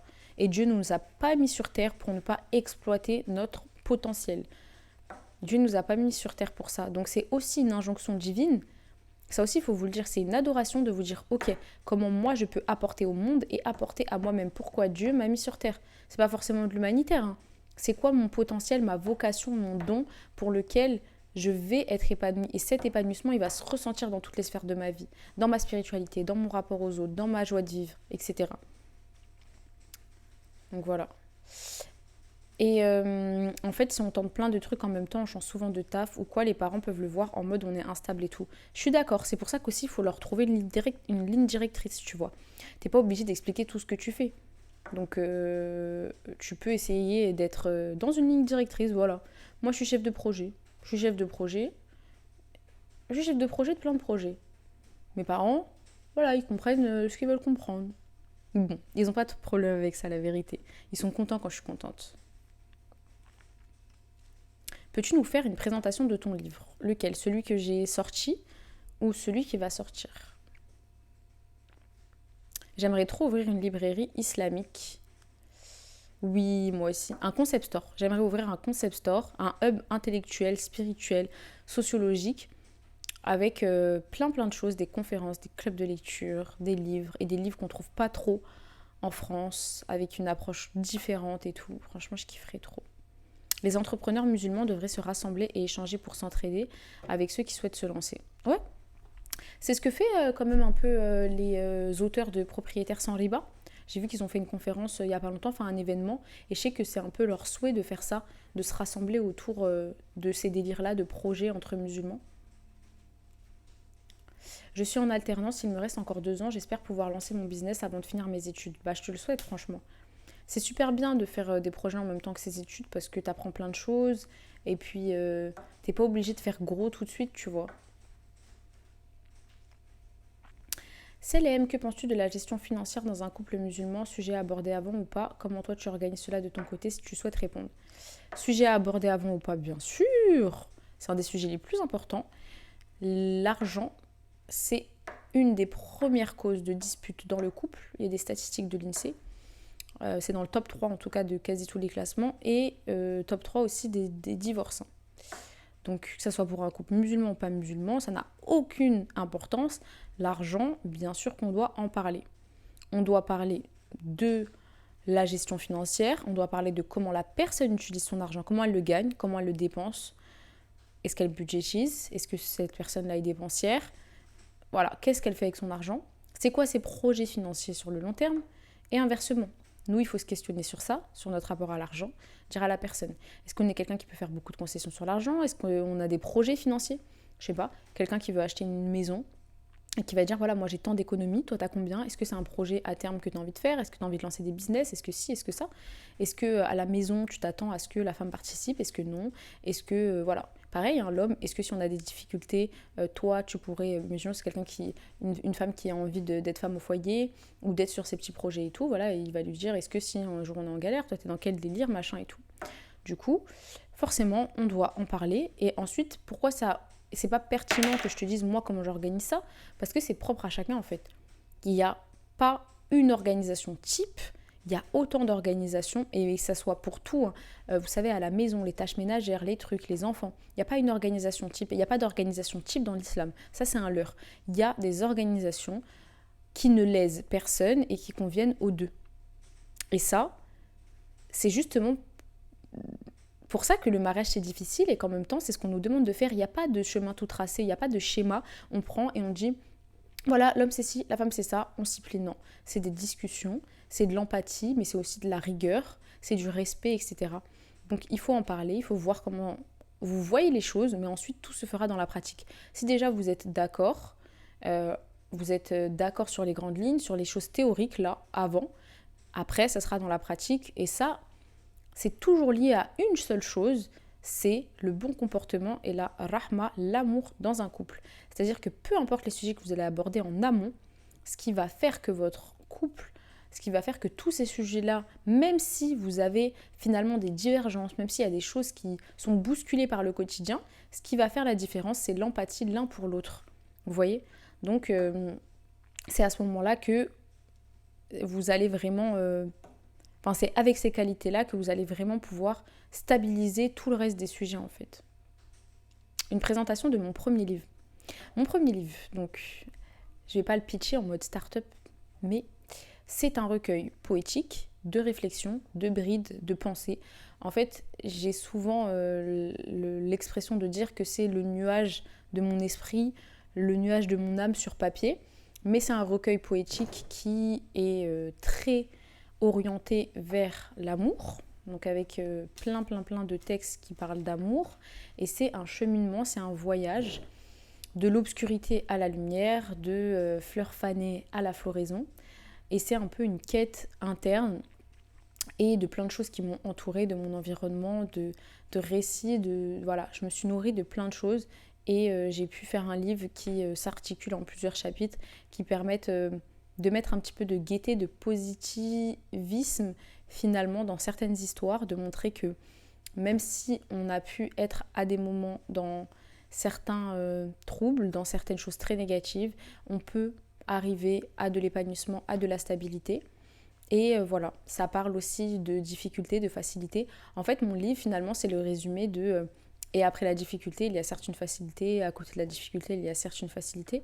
Ça parle aussi de spiritualité. Et voilà, c'est de la poésie. Je viens de décrocher un poste après tant d'années de lutte, alhamdoulilah. J'ai l'impression de ne pas être légitime, syndrome de l'imposteur. Alors, totalement, je comprends. Le syndrome de l'imposteur, c'est, je pense, un des freins qui est le plus gros pour nous dans ce qu'on fait, alors que parfois on est très légitime. À toi de te demander, est-ce que ton syndrome de l'imposteur, donc ça serait pas un syndrome, il est réel, auquel cas tu vas te challenger, tu vas essayer de gagner en compétences, tu vas essayer de te former et tu vas essayer de faire des efforts pour être à la hauteur, ou c'est vraiment un syndrome et dans ce cas-là, tranquille. Genre, tu vas y arriver en fait, tu vas y arriver et dis-toi aussi qu'il n'y a pas mort d'homme dans ce que tu vas faire du mieux que tu peux. Si on t'a recruté, c'est que tu as les capacités, en tout cas ils ont vu sur le papier que tu avais les capacités et voilà, ça va le faire, Inch'Allah, tu essayes de donner le meilleur, t'écoutes, tu t'es organisé, tu donnes de ta personne et même si, imaginons, t'es pas à la hauteur, tu vas apprendre avec le temps, tu vas évoluer. Dis-toi que, et ça c'est réel, il y a quasi personne qui se sent à l'aise dans son taf au début, hein. On fait tous du cinéma, on fait tous du théâtre, il y a plein de moments où on sait pas du tout ce qu'on fait, et on le fait, et avec le temps, on gagne vraiment en assurance, en confiance en soi. C'est totalement normal. Siem, tu m'as dit le message que je t'avais envoyé, 2 petits points, mais il n'y a pas le message qui s'est mis. Donc je sais pas si tu l'as copié-collé, mais il s'est pas mis. J'ai chaud. Alors, j'ai 110K en banque, mais j'ai toujours eu peur de me lancer, donc j'économise encore et encore. Très très gros syndrome aussi dans nos sociétés. C'est les économies qui s'accumulent sur un compte parce qu'on a peur. Et je connais énormément de gens qui me disent j'économise pour un projet, il faut que j'économise, il faut que j'économise. Et genre, je me dis, un jour, ils vont mourir avec leur économie, clairement. Ils vont rien faire avec leur argent. Donc, il y a un moment, il faut te poser et te dire combien de cet argent tu es prêt à dépenser. Et est-ce que tu as envie d'en faire quelque chose? Parce qu'en vrai, tu n'es pas obligé, hein. C'est juste, moi, je parle des gens qui me disent j'économise pour un projet. Tu peux économiser, continuer à taffer et comme ça, à 60 ans, tu prends ta retraite, tu as des économies et tu vis comme ça tout le reste de ta vie, tu vois. Mais ça dépend ce que tu as envie de faire. Moi, ce que j'ai toujours conseillé, c'est vraiment de se poser et d'essayer de faire une overview, une veille de tout ce qui est possible et inimaginable. Tu tapes sur Twitter, tu tapes sur Google, tu regardes sur Insta.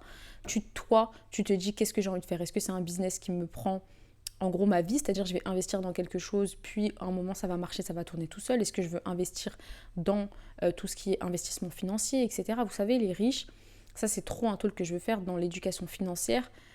Les riches n'ont presque pas d'épargne. Les riches, quand je dis les riches, c'est les classes aisées qui ont eu une éducation financière. Il y a un tiers qui est pour la conso, il y a un tiers qui est pour l'épargne, il y a un tiers qui est pour l'investissement. L'argent ne dort pas. L'argent, en fait, il se dévalue. Il y a trop de choses qu'on a à apprendre par rapport à l'argent. Et du coup, il faut vraiment que tu te poses et que tu dises, ok, est-ce que j'ai envie d'investir pour faire un truc à moi? Est-ce que j'ai envie d'investir pour faire fructifier mon argent? Qu'est-ce que j'ai envie de faire? Et en fait, tu notes, tu essayes de parler avec des gens et tu vois, en fait. Mais par contre, il faut vraiment, vraiment chercher, il faut être curieux de ouf. J'ai pas de recette miracle, tu vois. Prévois-tu de continuer le podcast, Ihsan? Oui, bien sûr. C'est juste que comme je le dis souvent, je parle quand j'ai quelque chose à dire d'important et d'intéressant. Et ton deuxième livre sera plus orienté vers quoi? Mon deuxième livre, c'est un mode d'emploi, comment cheminer vers l'excellence en tant que musulman avec un focus sur la musulmane par rapport à tous les sujets, c'est-à-dire du début à la fin. On va parler d'inégalité sociale, de sociologie, d'orientation, on va parler de vie professionnelle, comment la vivre, donc on va parler du voile au travail, du CV, on va parler de la hijra, parce que je sais qu'il y a beaucoup de questions sur l'expatriation, sur la vie à l'étranger, on va parler des after-work en tant que musulman, on va parler de plein de choses, et il y aura une très grande partie spirituelle sur les mérites en fait de faire des études, les mérites d'être ambitieux, les mérites d'avoir des projets, les mérites de se cultiver, les mérites du savoir, de la connaissance et tout. Donc voilà, c'est un livre qui s'articule en 2 parties avec des motivations spirituelles et ensuite des cas pratiques, concrets. On va avoir des témoignages, des profils types en fait de personnes de notre communauté qui font des très beaux métiers, qui vont nous expliquer leur parcours, qui vont nous expliquer leur journée type, etc. Donc c'est un très gros projet pour moi. C'est vraiment quelque chose qui me tient à cœur. Pourquoi ? Parce que c'est les questions que j'ai le plus souvent. C'est des choses que je vais répéter, en fait, vous savez, des dizaines de fois par semaine.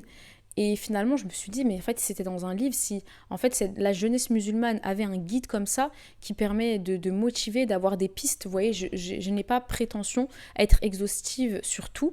Mais par exemple, voilà, vous m'avez posé la question comment suivre l'actualité. Bah moi, j'aimerais bien qu'en annexe, il y a toutes les choses qui me permettent de suivre l'actualité. Il y a les podcasts que j'aime. En fait, qu'on ait un vrai outil, un mode d'emploi. C'est vraiment, c'est le titre, un mode d'emploi de petits points, comment cheminer vers l'excellence. Et du coup, voilà. De base, il y avait encore plus de choses, mais je me suis dit, Anya, il faut être aussi en accord avec ce que les gens font. Il y a des gens qui lisent pas. Et ça aussi, c'est dû aux inégalités sociales. Je vais pas aller vendre un livre qui fait 500 pages à quelqu'un qui déjà de base ne lit pas. Donc il faut être dans le juste milieu, essayer de donner le max d'infos, mais en étant quand même digeste. Et du coup, voilà, j'essaye de... Ah, c'est dur hein, de faire tout ça. Voilà, voilà.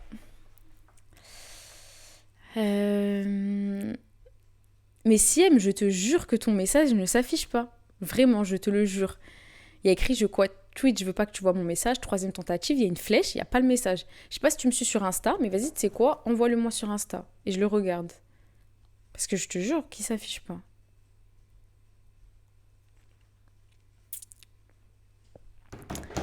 Alors, merci pour tes belles paroles. Qu'Allah te bénisse, Amine. Le destin a fait que je suis aujourd'hui collègue de mon ancien manager avec qui ça ne le faisait pas. Et je vais lui prouver que je ne suis pas nulle au concon totalement. Franchement, oui, c'est une très bonne motivation. L'argent doit circuler, le laisser en banque, c'est de l'argent perdu, c'est ça. Et c'est pour ça que c'est très intéressant aussi de s'intéresser à la finance et à l'économie, parce que vous allez en apprendre énormément sur tout ça. Je sais qu'il y a des personnes qui ne savent même pas ce que c'est l'inflation, la dévaluation de la monnaie et tout. Et c'est intéressant, il y a des vidéos de Vulga sur YouTube qui parlent de ça. Donc franchement, voilà. Alors, super intéressant selon moi, on remarque que les enfants d'immigrés comme nous ont un rapport spécial à leur pays d'origine et cherchent en même temps, et cherchent même à long terme à investir, vivre dans leur pays d'origine. Qu'en pensez-vous ? Oui, je pense qu'il y en a un certain nombre, mais pour le coup, moi, j'en connais pas. Donc, j'ai pas écho de ce type de projet. Je vous avoue que moi, par exemple, j'ai pas vocation à investir dans mon pays d'origine et je connais personne qui veut le faire. Moi, mes parents viennent d'Algérie et honnêtement, vu toute ma famille, tous mes cousins, toutes mes cousines qui me parlent de la situation là-bas, tout le monde veut venir en France. C'est un magnifique pays qui a de magnifiques ressources et qui pourrait faire de très belles choses, mais malheureusement, il est très mal géré. Donc, je me verrai jamais investir là-bas, moi, dans mon cas, parce que j'y crois pas, en fait. J'y crois plus à la réussite et à l'évolution de l'Algérie. Le gouvernement, il gère le pays vraiment n'importe comment. Oh wow, je vais déjà le lire. Il sort quand j'achète direct. Trop gentil. Tu as tout mon encouragement pour finir ce second livre. Qu'Allah te facilite et y mette la baraka. Amin. Magnifique projet. Qu'Allah te facilite. Amin. Je pense que tu peux contacter le créateur du podcast Muslim Maker. Ce serait cool d'écouter ton podcast et vous avez un projet en commun. Mohamed, tu peux m'expliquer ? J'ai pas tout compris. T'as dit ce serait cool d'écouter ton podcast et vous avez un projet en commun. Super ton deuxième livre, alors j'espère que tu réussiras à le publier avec une grande maison d'édition comme El Bourak, Inch'Allah. C'est ça, en fait, j'aimerais beaucoup le publier avec une maison d'édition pour qu'il ait grand écho, il ait un grand écho et qu'il puisse aider le maximum de personnes. Alors, attendez, j'ouvre Muslim Makers. Ah, mais je connais, parce qu'en fait, j'ai une copine à moi, ma sœur, je l'aime trop, Aïssata Tombadou, qui était dans mon école et qui a créé sa start-up à destination, en fait, très ciblée Afrique et qui forme au no-code et tout, enfin bref, trop intéressant. Et c'est le dernier podcast donc de Muslim Makers où elle intervient dedans. Elle parle notamment de son rapport au voile, de comment comment elle s'est motivée en fait à se dire c'est mon identité, c'est ça ou rien et je vais pas me travestir, je vais pas l'enlever pour arriver à faire quelque chose. Donc très intéressant. Et du coup tu voudrais que je le contacte, pourquoi à ton avis? Et c'est quoi le projet en commun? Vous pouvez le DM, hein. Vous lui dites est-ce que tu peux interviewer Anya dans ton prochain épisode? Alors oui, tout à fait, simplement parce que nous, enfants d'immigrés de première et deuxième génération, avons désormais une haute opinion de nos pays respectifs. Ça, c'est très vrai par contre. De par nos voyages récurrents et les échanges avec les personnes du bled, beaucoup veulent investir parce qu'il y a de belles ressources Ouais, je suis totalement d'accord. Nos parents, ils voulaient absolument venir ici et puis ils se disaient, voilà, on va faire notre retraite chez nous, il n'y a rien. Mais c'est vrai que nous, on a plus de... On voit un peu plus. Avant, on dénigrait le bled, on critiquait les blédards, etc. Dans mon entourage, de plus en plus de personnes de la diaspora et ou des blédards qui immigrent ou immigrent ici, investissent là-bas. Oui, c'est vrai. C'est un frère basé à Saint-Gap qui fait le portrait des musulmans qui passent à l'action. Qu'il fasse ton portrait ou avoir des tips. Ok, mais c'est méga intéressant. Bah vas-y, envoyez-lui des messages. Moamine de Mousseline, là, faites le taf. Dites-lui, on veut Anya dans ton podcast et tout. Si vous faites ça, vous êtes des vrais. Vous êtes grave des vrais. Je le MP Now sur LinkedIn. Bah. Non, vous êtes mes directeurs artistiques. Vous êtes mes DA. Alors, attendez, je lis. Est-ce que tu laisses les rediffs sur Twitch? Ouais, elles sont dispo 14 jours et je mets qu'elles puissent rester 14 jours.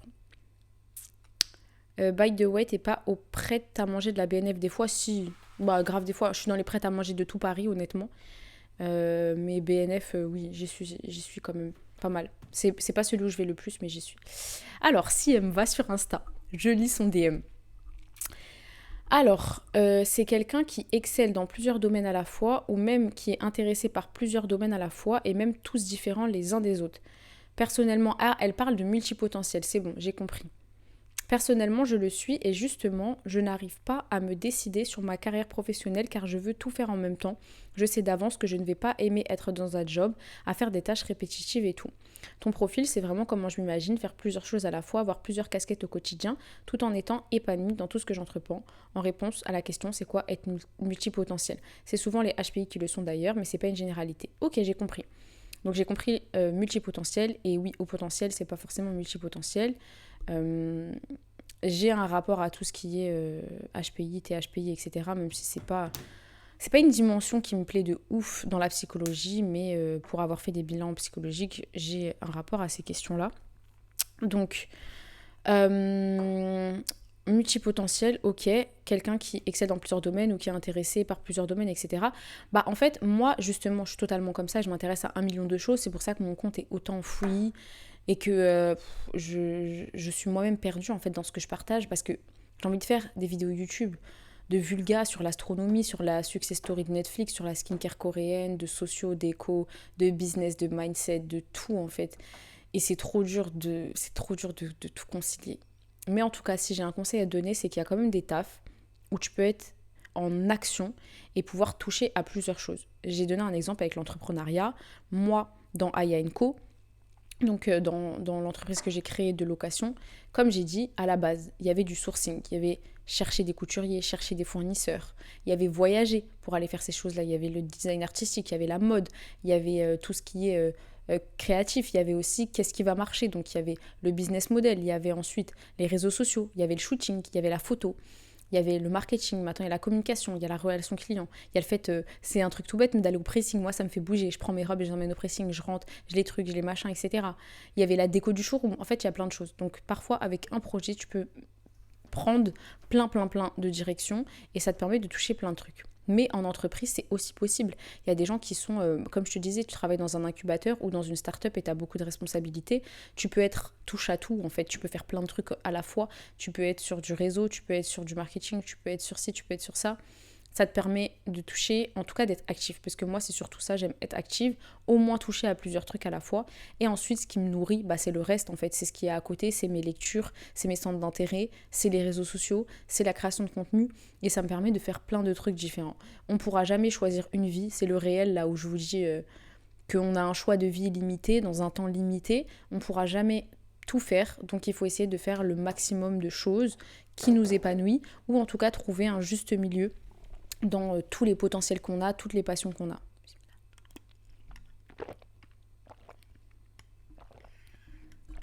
Ouais, gérer une asso. Je vois Yasmine qui dit aussi le fait de gérer une asso, ça doit te permettre de gérer plein de trucs, j'imagine, totalement. Parce que, enfin, je suis présidente d'une association qui s'appelle Concentré de Talent et on lutte contre les inégalités scolaires, notamment en faisant de l'aide à l'orientation, etc. Là aussi, bien sûr, tu touches aux réseaux sociaux, tu touches à la sociologie, tu touches à l'entraide, tu touches à la vie pro et tout. Donc pareil, tu peux faire plein de choses en fait et ça peut te permettre de toucher à plusieurs trucs, tu vois. Donc il y a ça. Et je sais que tu n'es pas la seule parce qu'il y a énormément de gens qui me suivent, qui me ressemblent. C'est normal, on a la communauté qui nous ressemble. Et il y a plein de gens qui sont comme nous. Et donc qui me disent, je kiffe que tu partages sur 1 million de sujets différents parce que moi, je suis exactement comme ça et tout m'intéresse. Et du coup, t'inquiète, on n'est pas seul, on est un très grand groupe.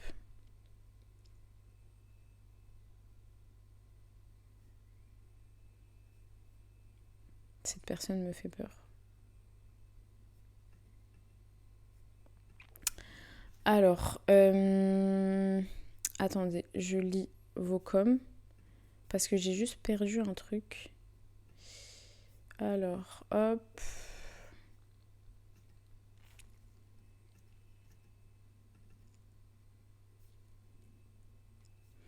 En plus, je sais même pas comment. Moi, je connais pas Twitch, je sais même pas comment signaler des coms et tout. Bref. Anya, des conseils pour améliorer sa culture IT, logiciel, software. Déjà, s'intéresser à l'actu IT.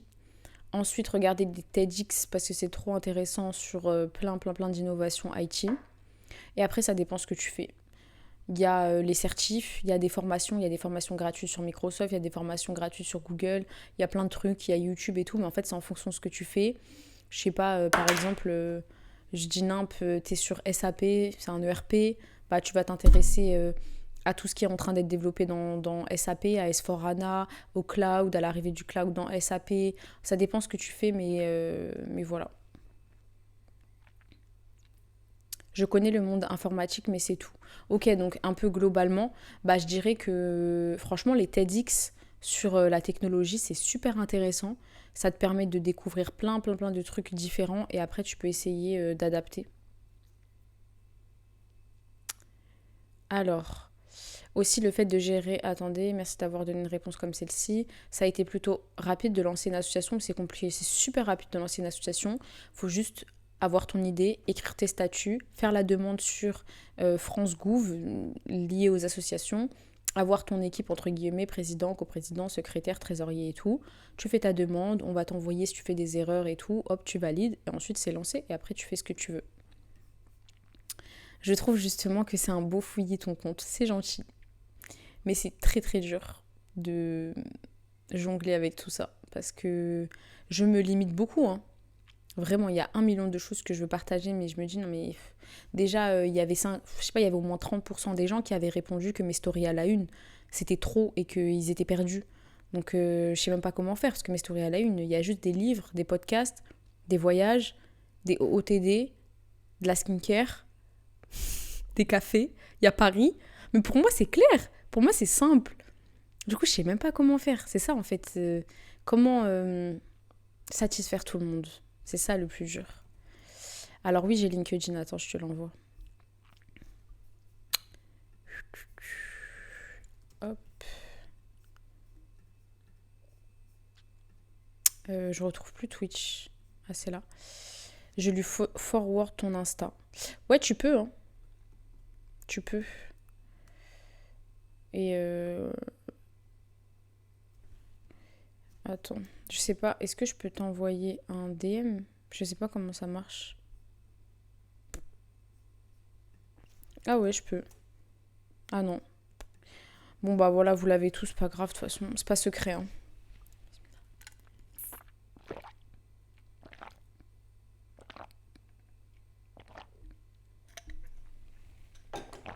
Alors, non mais fais comme tu le sens, après comme tu dis, ceux qui te follow sont ceux qui te ressemblent. Oui, en fait, il y a fait comme tu le sens, mais il y a aussi, j'ai envie de toucher, c'est un exemple tout bête, mais par exemple pour la lecture. Si je mets du contenu trop savant, trop de lecture, trop de choses compliquées, bah en fait les gens qui sont pas motivés à lire ou qui de base n'ont pas un rapport à la lecture qui est facile, bah ils vont peut-être se désabonner ou ils vont peut-être se dire ah vas-y c'est trop compliqué la lecture ou vas-y là il y a trop de livres, c'est trop, c'est voilà, ça me motive pas. Et moi j'ai envie aussi de ramener ces gens-là dans ces univers. Donc il faut en même temps vulgariser, en même temps être nuancé.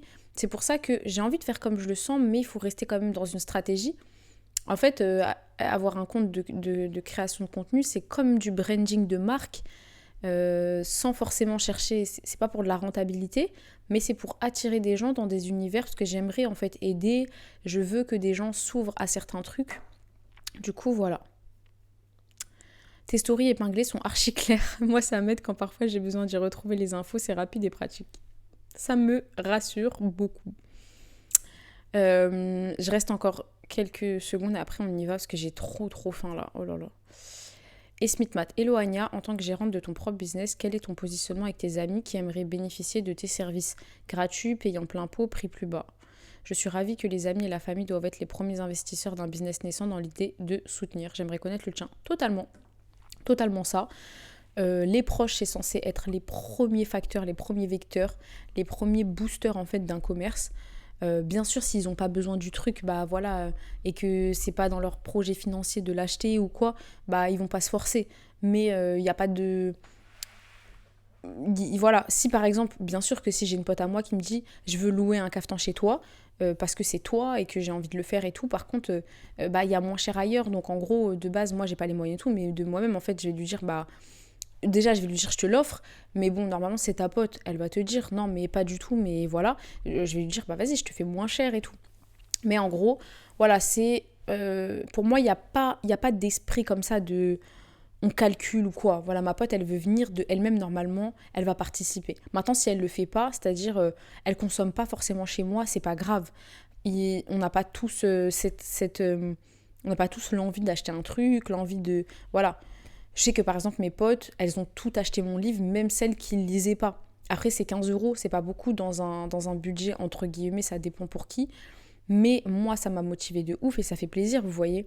Le premier c'est ça, le premier soutien c'est les proches. On n'est pas obligé de consommer, par contre on peut partager, ça aussi. C'est le premier vecteur de bouche à oreille. Donc moi en gros, si t'achètes pas, tu alors, si tu veux gratuit, bah là, c'est trop bizarre. C'est moi qui te propose. Normalement, oui, ça, c'est normal. Moi, ça me dérange pas du tout de proposer des trucs gratuits. Si j'ai envie, en fait, à mes potes et tout, de moi-même, ça me pose aucun problème. Mon livre, je l'ai donné plein de fois, je m'en fous, en fait.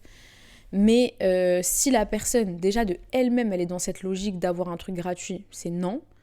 Ensuite, si la personne, elle ne consomme pas chez moi, c'est pas grave. Elle a le droit. C'est-à-dire, bah, par exemple, j'ai une copine à moi, elle va à un mariage, elle loue un cafetan, elle ne loue pas chez moi, elle loue chez quelqu'un d'autre. Elle a le droit en fait, encore heureux. Elle kiffe peut-être pas mes modèles, elle n'a pas envie de venir jusqu'ici. Elle a peut-être, des fois, il y a des gens qui sont mal à l'aise. Hein. Ils n'ont pas envie de consommer chez leurs potes parce qu'ils se disent justement, est-ce que je paye, est-ce que je paye pas. Je sais pas, des fois, il y a des gens qui sont timides et tout.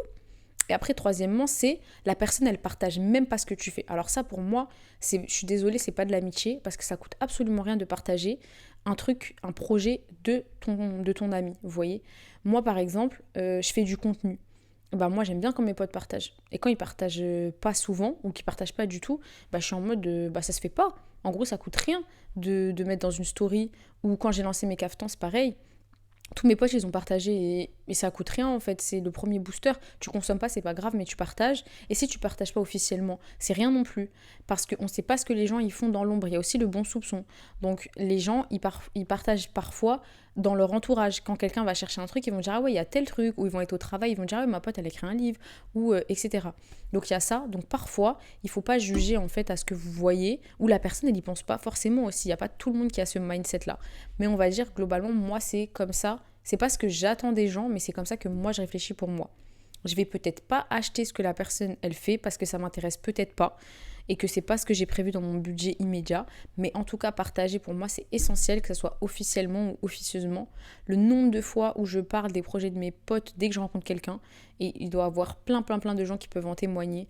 On va me dire, ouais, moi je fais ça, et je vais dire, ah, mais trop bien et tout. Moi j'ai une pote, je donne tout de suite l'insta, elle fait ci, elle fait ça et tout. Trop bien et tout. Non, non. Donc pour moi, ça c'est essentiel dans mon délire.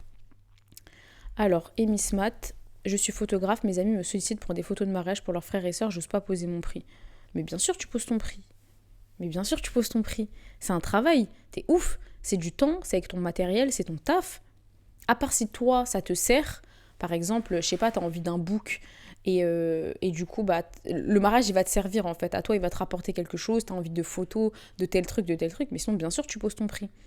Si t'as envie de faire moins cher, après, c'est de la discussion. Tu vois, tu peux dire, bah du coup, bah moi, c'est mon travail. Donc voilà mes prix en fait que je propose à mes clients. Dis-moi si tu es encore intéressé après ce genre enfin, après avoir vu mes modalités de travail. Bien sûr, enfin, moi, c'est ce que j'aurais dit. Bien sûr, je sais pas, on va imaginer qu'elle s'appelle Linda. Bien sûr, Linda, si t'as pas les moyens pour ce type de prestation, on peut en parler, tu vois, je reste ouverte, c'est la MIF. Essaye de me dire c'est quoi ton budget, on voit comment on peut s'arranger et tout, tu vois. Moi, en tant que moi, j'aurais répondu un truc du style. Après, c'est pas pareil, par exemple, pour mes parents, ou pour ma soeur, ou pour mon frère, ou pour mes potes proches et tout, tu vois.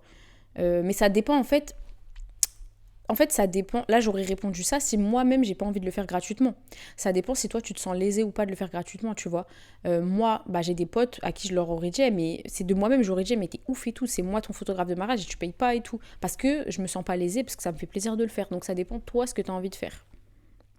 Voilà. Je dois y aller, ça fait plaisir de voir des musulmans ambitieuses et qui passent à l'action. Ne doutez plus et placez votre confiance en Allah, tout se passera bien, Inch'Allah, bonne soirée. Merci Mohamine. Totalement.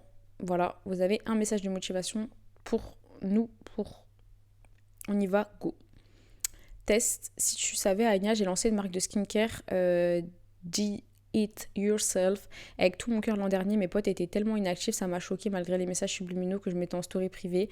Elles n'ont jamais pris la peine de partager sur leur réseau ou d'en parler à leur entourage, ça m'a vraiment fait douter sur leur amitié, je te comprends. Honnêtement, je te comprends, ça blesse, et surtout quand toi, t'es la personne qui partage tout le temps. Tout, et que tu soutiens tout le monde, tu dis, mais c'est une dinguerie en fait.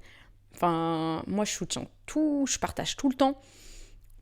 Ça m'est arrivé, hein. Et en plus, mathématiquement, j'ai 30K sur Insta, donc je me dis, mais attends, moi je partage, j'ai une visibilité de fou, donc c'est un booster de fou. Il y a même pas une, ça va rien changer à votre vie si vous partagez, c'est-à-dire il y a vos 100 abonnés qui vont voir, personne va vous poser des questions, parce que moi quand je partage un truc, j'ai 1 million de questions, t'as testé, t'as si, c'est comment, si ça, etc. J'ai des collabs avec des marques, donc parfois je dois aussi juger par rapport aux dates, parce que parfois on a des partenariats avec de l'exclusivité. Donc par exemple, j'ai une collab avec une marque de parfum le lundi, dans les 2 semaines qui suivent, je peux pas partager de parfum. Donc j'ai des trucs comme ça et je vais quand même partager à fond ce que mes potes font. Et des fois, je me dis, c'est ouf parce que dans la réciproque, il n'y a pas forcément tout le monde qui le fait. Mais vraiment, je pense qu'il faut quand même travailler sur le bon soupçon dans le sens où tout le monde n'a pas l'idée de le faire, tout le monde n'y pense pas. Il y a les gens qui se disent aussi que ça sert à rien parce que justement, ils n'ont pas beaucoup d'abonnés, ou ils se disent, mais vas-y, dans mon Snap, il y a 5 personnes, qui va calculer et tout. Donc il y a ça. Du coup, c'est quand même ce bon soupçon-là de se dire que les gens, ils y pensent pas vraiment, etc. Et après, bon, si t'as mis des sublis en story, peut-être que déjà, ils l'ont mal pris. Ils se sont dit, bah wesh, c'est nous, elle, en gros, j'ai pas partagé. Elle, là, met des sublis, tout ça, on partage si on veut. Tu sais, des fois, les gens, ils sont touchés un peu et tout. Mais moi, je comprends totalement que tu sois blessé. Je trouve ça tellement nul, genre tellement décevant, des amis qui boostent pas leurs amis dans des projets. Je vous jure, peu importe genre ce que mes potes ils vont faire, mes proches ils vont faire, même si c'est le plus petit truc, je booste à fond, à 1000%.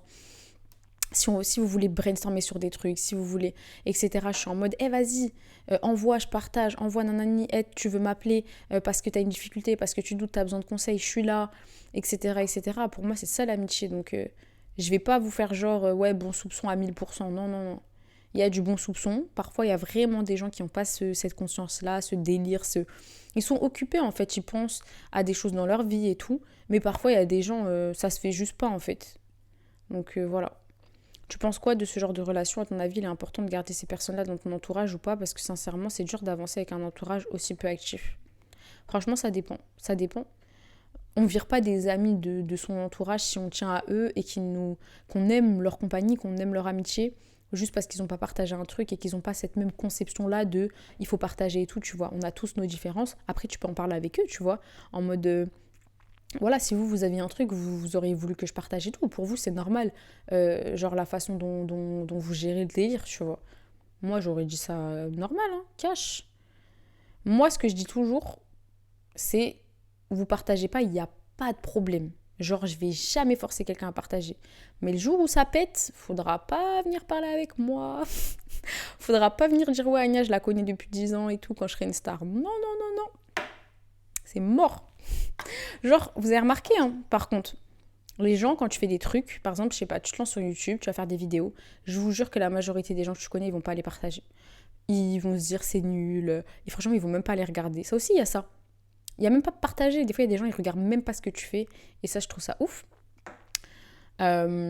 Donc voilà, donc ils vont pas calculer, et le jour où ça va devenir bien, le jour où votre marque elle pète, le jour où vous devenez photographe et on vous court après, le jour où vous allez péter sur YouTube et tout, et ben je vous jure, ces gens-là ils vont partager maintenant, ils vont dire elle c'est ma pote, oh regardez la nouvelle vidéo de ma soeur et tout. Et moi je le dis toujours, vous êtes là quand il y a rien, quand je suis en train de charbonner de ouf, quand j'ai 29 viewers sur Twitch, quand il y en aura 1 million, faut pas dire vous étiez là, faut pas dire vous avez soutenu parce que c'est pas vrai. Voilà, c'est tout. T'as déjà expérimenté la solitude subie durant ta vie? Ouais, pendant mes expatriations. Beaucoup, beaucoup. Et c'est très, très dur à vivre. Je t'envoie tout mon amour et mon soutien si c'est ton cas. Faut essayer de t'occuper, de trouver des trucs à faire, essayer de garder le contact avec les outils digitaux, être sur les réseaux sociaux, pourquoi pas parler avec des gens virtuellement et tout. Donc voilà. Je vais vous laisser, je vais aller manger. C'était un plaisir de parler avec vous. Franchement, c'était trop trop cool. Merci pour ceux qui sont restés du début à la fin. Merci pour ceux qui sont arrivés en cours de route. Merci pour tous vos commentaires, vos interventions. Hop. Attendez, mon micro il tient pas. Voilà, je vous souhaite une bonne soirée, un bon dimanche. Et voilà. Pour toutes les personnes qui ont regardé que Twitch et qui m'ont pas sur Insta, mon Insta c'est Anya Tahiri, comme mon Twitch. Et voilà, on se dit à demain. Je vous partagerai comme d'hab mes routines, mon quotidien. Bon courage pour tout et je vous envoie tout mon amour. Allah vous préserve et voilà. Amine, belle soirée à vous. Et la prochaine fois, on se fait un react. J'ai plein de documentaires à regarder avec vous. Attendez, je vais couper.